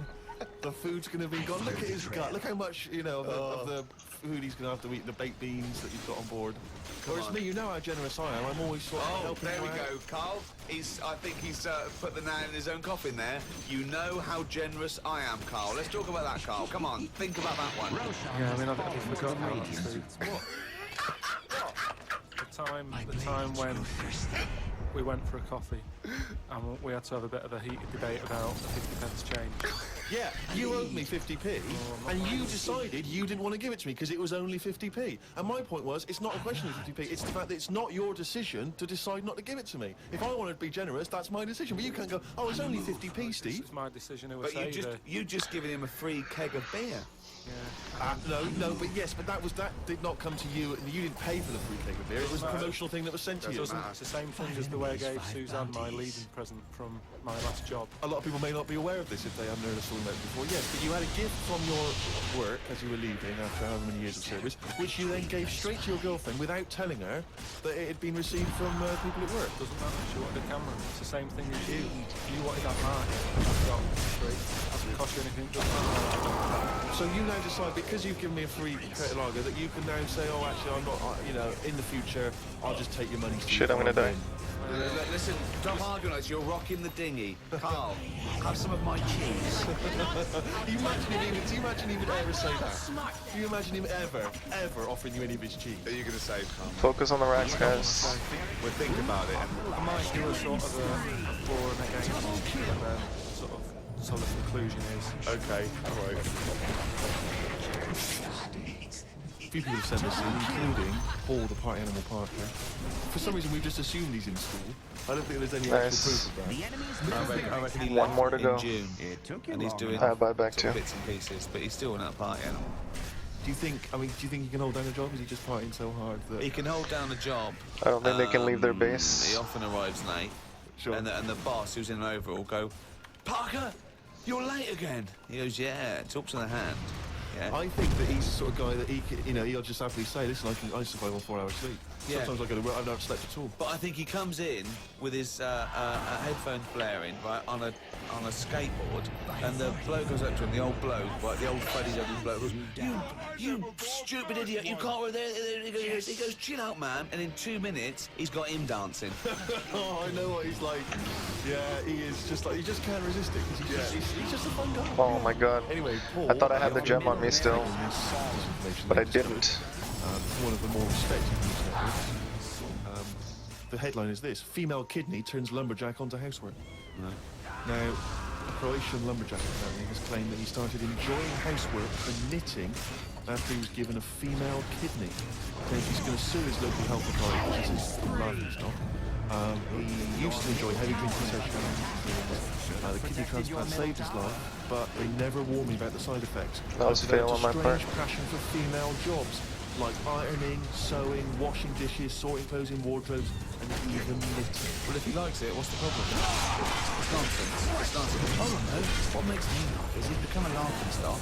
So what do you do when you're doing Guys, there's a gem sitting in our fountain, which you guys chose not to pick up. About it, because then that keep it completely under wraps. But it's the sort of medical nonsense that Carl would normally come out with. Absolutely. That you know, you take on the personality of the person who gave you their blood. Exactly. It's like those old horror stories, you know, you get given a murderer's hand. Yeah. You go around killing. But there can be certain medical things that would change the way you think and would change you as a person. Say like how they can do face transplants now. Yeah. Right? They don't have fortification, I don't think. You guys should be able to take it out. Face transplants work because you get a choice of who you are. If you have something done to your face and you go, you know, it's burnt or whatever, or something happens to you and you need a face transplant. Well, if you totally changed your appearance, then you would eventually change because of how people reacted to you. Yeah, but so if you gave yourself the head of an elephant, soon you wouldn't be yourself. I wouldn't have it. I wouldn't have that. That's what I'm saying. If they had a catalogue and they said, here's some faces you can have, pick which one you want. Yeah. Would you be looked upon badly if you go, do you know what? I don't really like the look of any of them. Can I just wait for a better face? Or at this moment in time, have you just got to take what's on offer? Carl, there's no one looking through catalogues at faces they might be able to have. No, they do now because of the face transplant thing. But who are these people putting their face up for? They wait till someone... Yeah, I know, but at some point... Well, I tell you what, I would not have a face transplant if I haven't seen the face before I'm going to have it. You I want to see what I'm having. Because I could end up with anything. You mentioned elephant's head. What, do you know what I mean? Whose head are they going to use? Is it the latest thing that's died? Oh, well, this got run over before. Yeah, I'll stick this on your head. Where did this come from? Where on his mind? Where are these faces queuing up to be popped on a skull? Where do you think they have got time to put all these... Maybe this is why it won't catch on. I don't know. This is extraordinary. You've created in your own head the existence of this pamphlet, and now you're defending it, even though we don't know it even exists. You're this skull on a hospital bed going, I'm not having that. I don't like the look of it. He looks a bit shifty. No, I don't like that. Can I ask this now? Let's say we passed away sadly in something terribly tragic. The nation's mourned. You know, it's terrible. It's like one of the great national disasters. But you... At the same time, you survived the accident, okay, but your face is hideously disfigured. You can take either Ricky's face or mine to have. I'm surprised you're asking this, though, Steve. I mean, it's just, it doesn't seem like any of them is like a great option. Oh, thanks. And this is what I'm saying about the catalogue.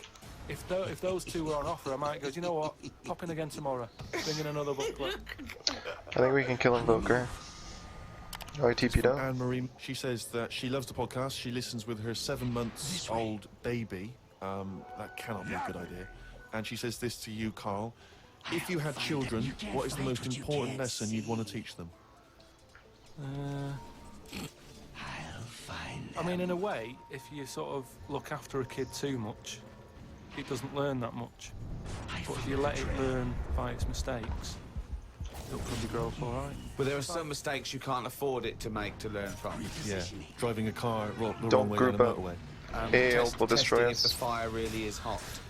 No, but say like the time... Does broken glass really taste horrible?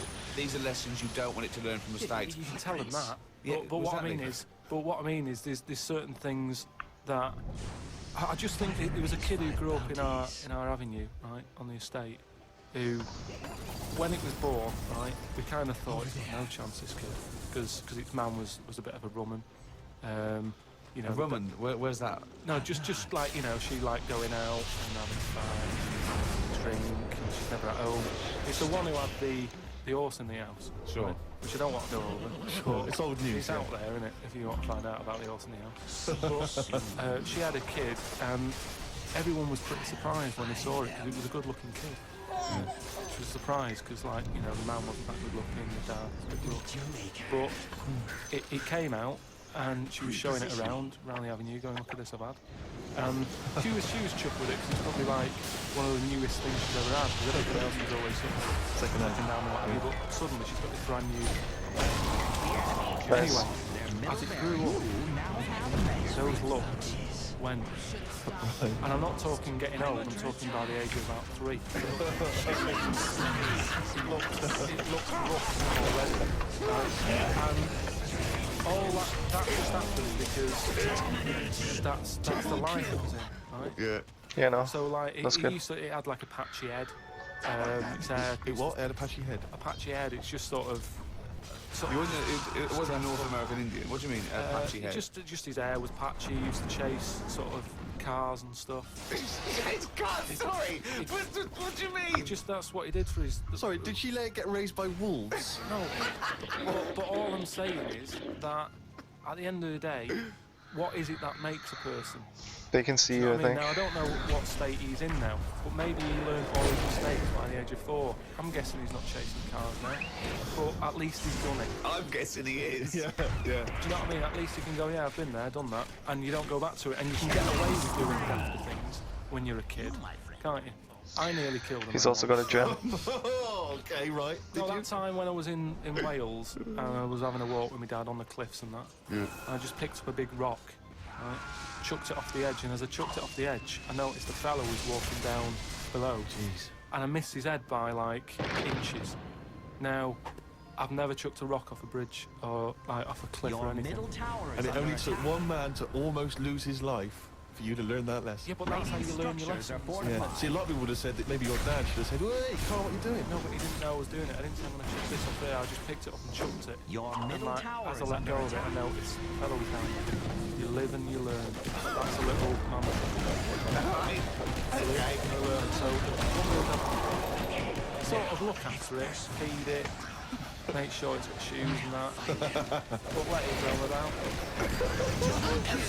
There's the advice for you, Anne-Marie. I love that. Good luck. Just let your 7-month-old baby roam about. I think we can win this now. People are absolutely fascinated to find out how you met Suzanne, your girlfriend, of how long? Ages. Yeah. My blades.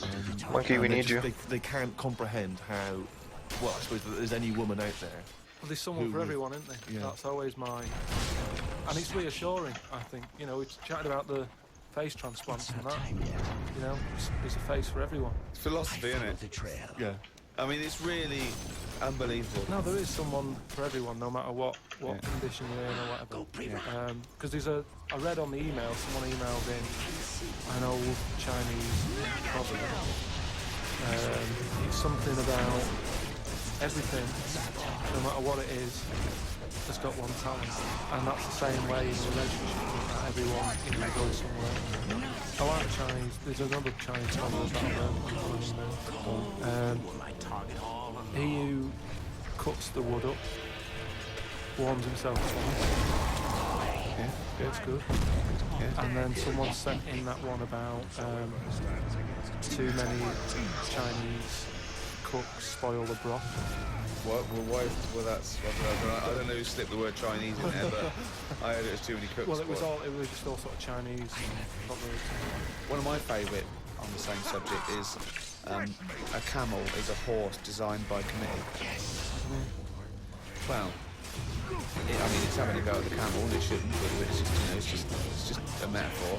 If you wanted to design a horse and you had that vision, but you let 12 people in the room have their say, it wouldn't come out as you wanted it to do, and it wouldn't be as good. A vision is more perfect than committee. because everyone having game's their getting out of say, it hand. becomes anodyne, it becomes compromised. Whereas the best things you can do is have an idea and have a vision and auteur that. Rick, can I just say now, I can tell from his look that he's thinking, which committee designed the camel? Well, I'd say, why would you request the ump bit?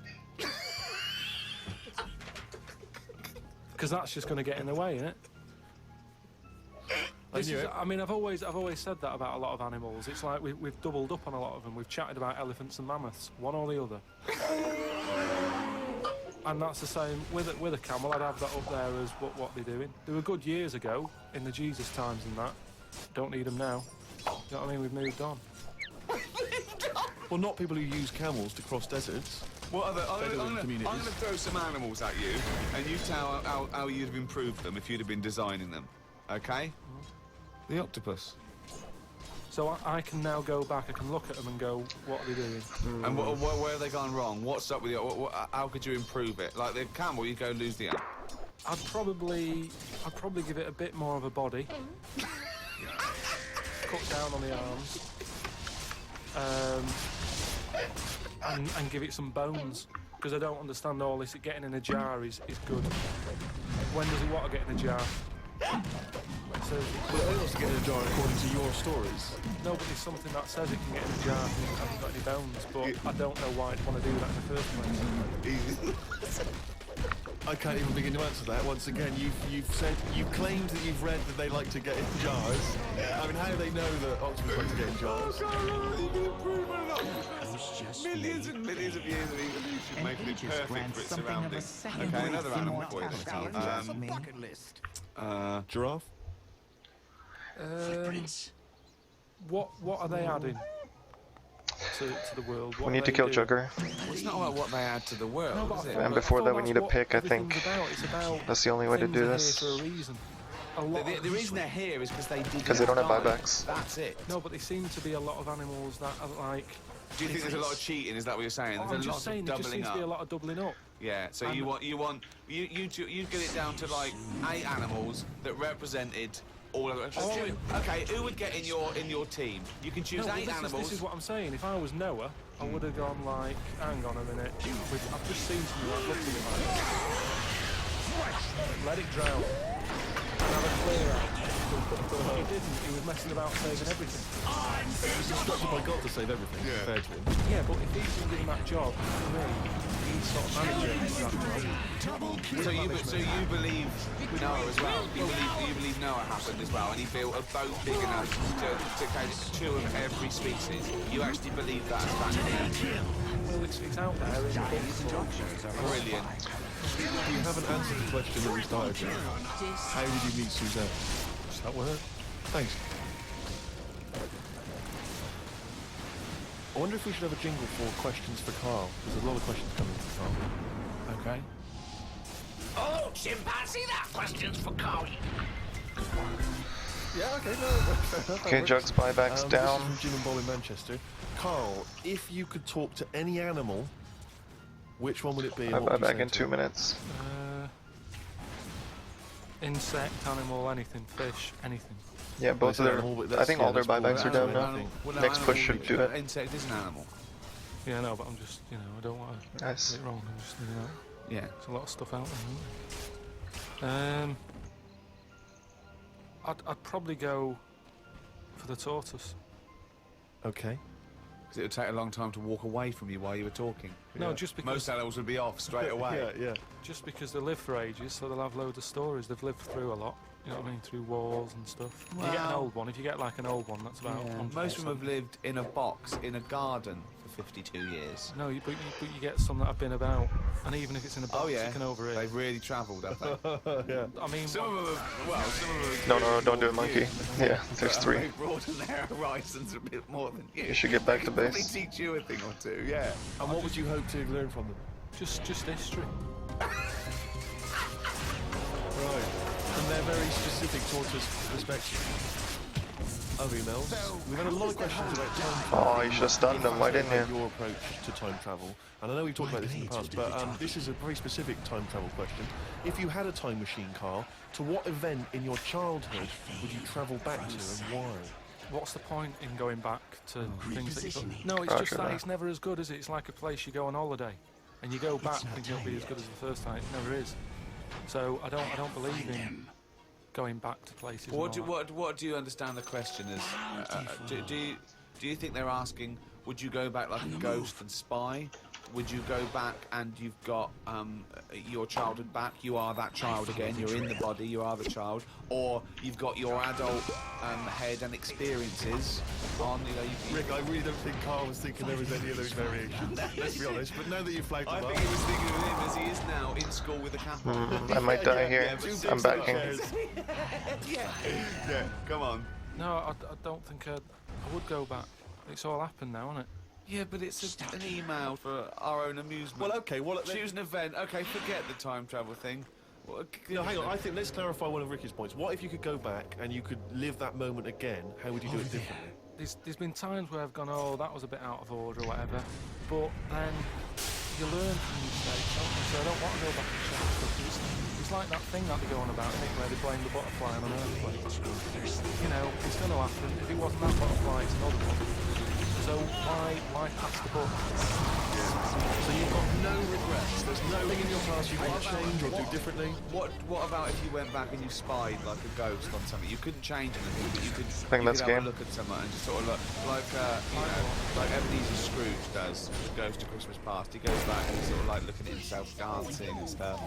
What would you do? What would you go back and have a look at? Just hit the throw. You're asking me to change. I don't want to change.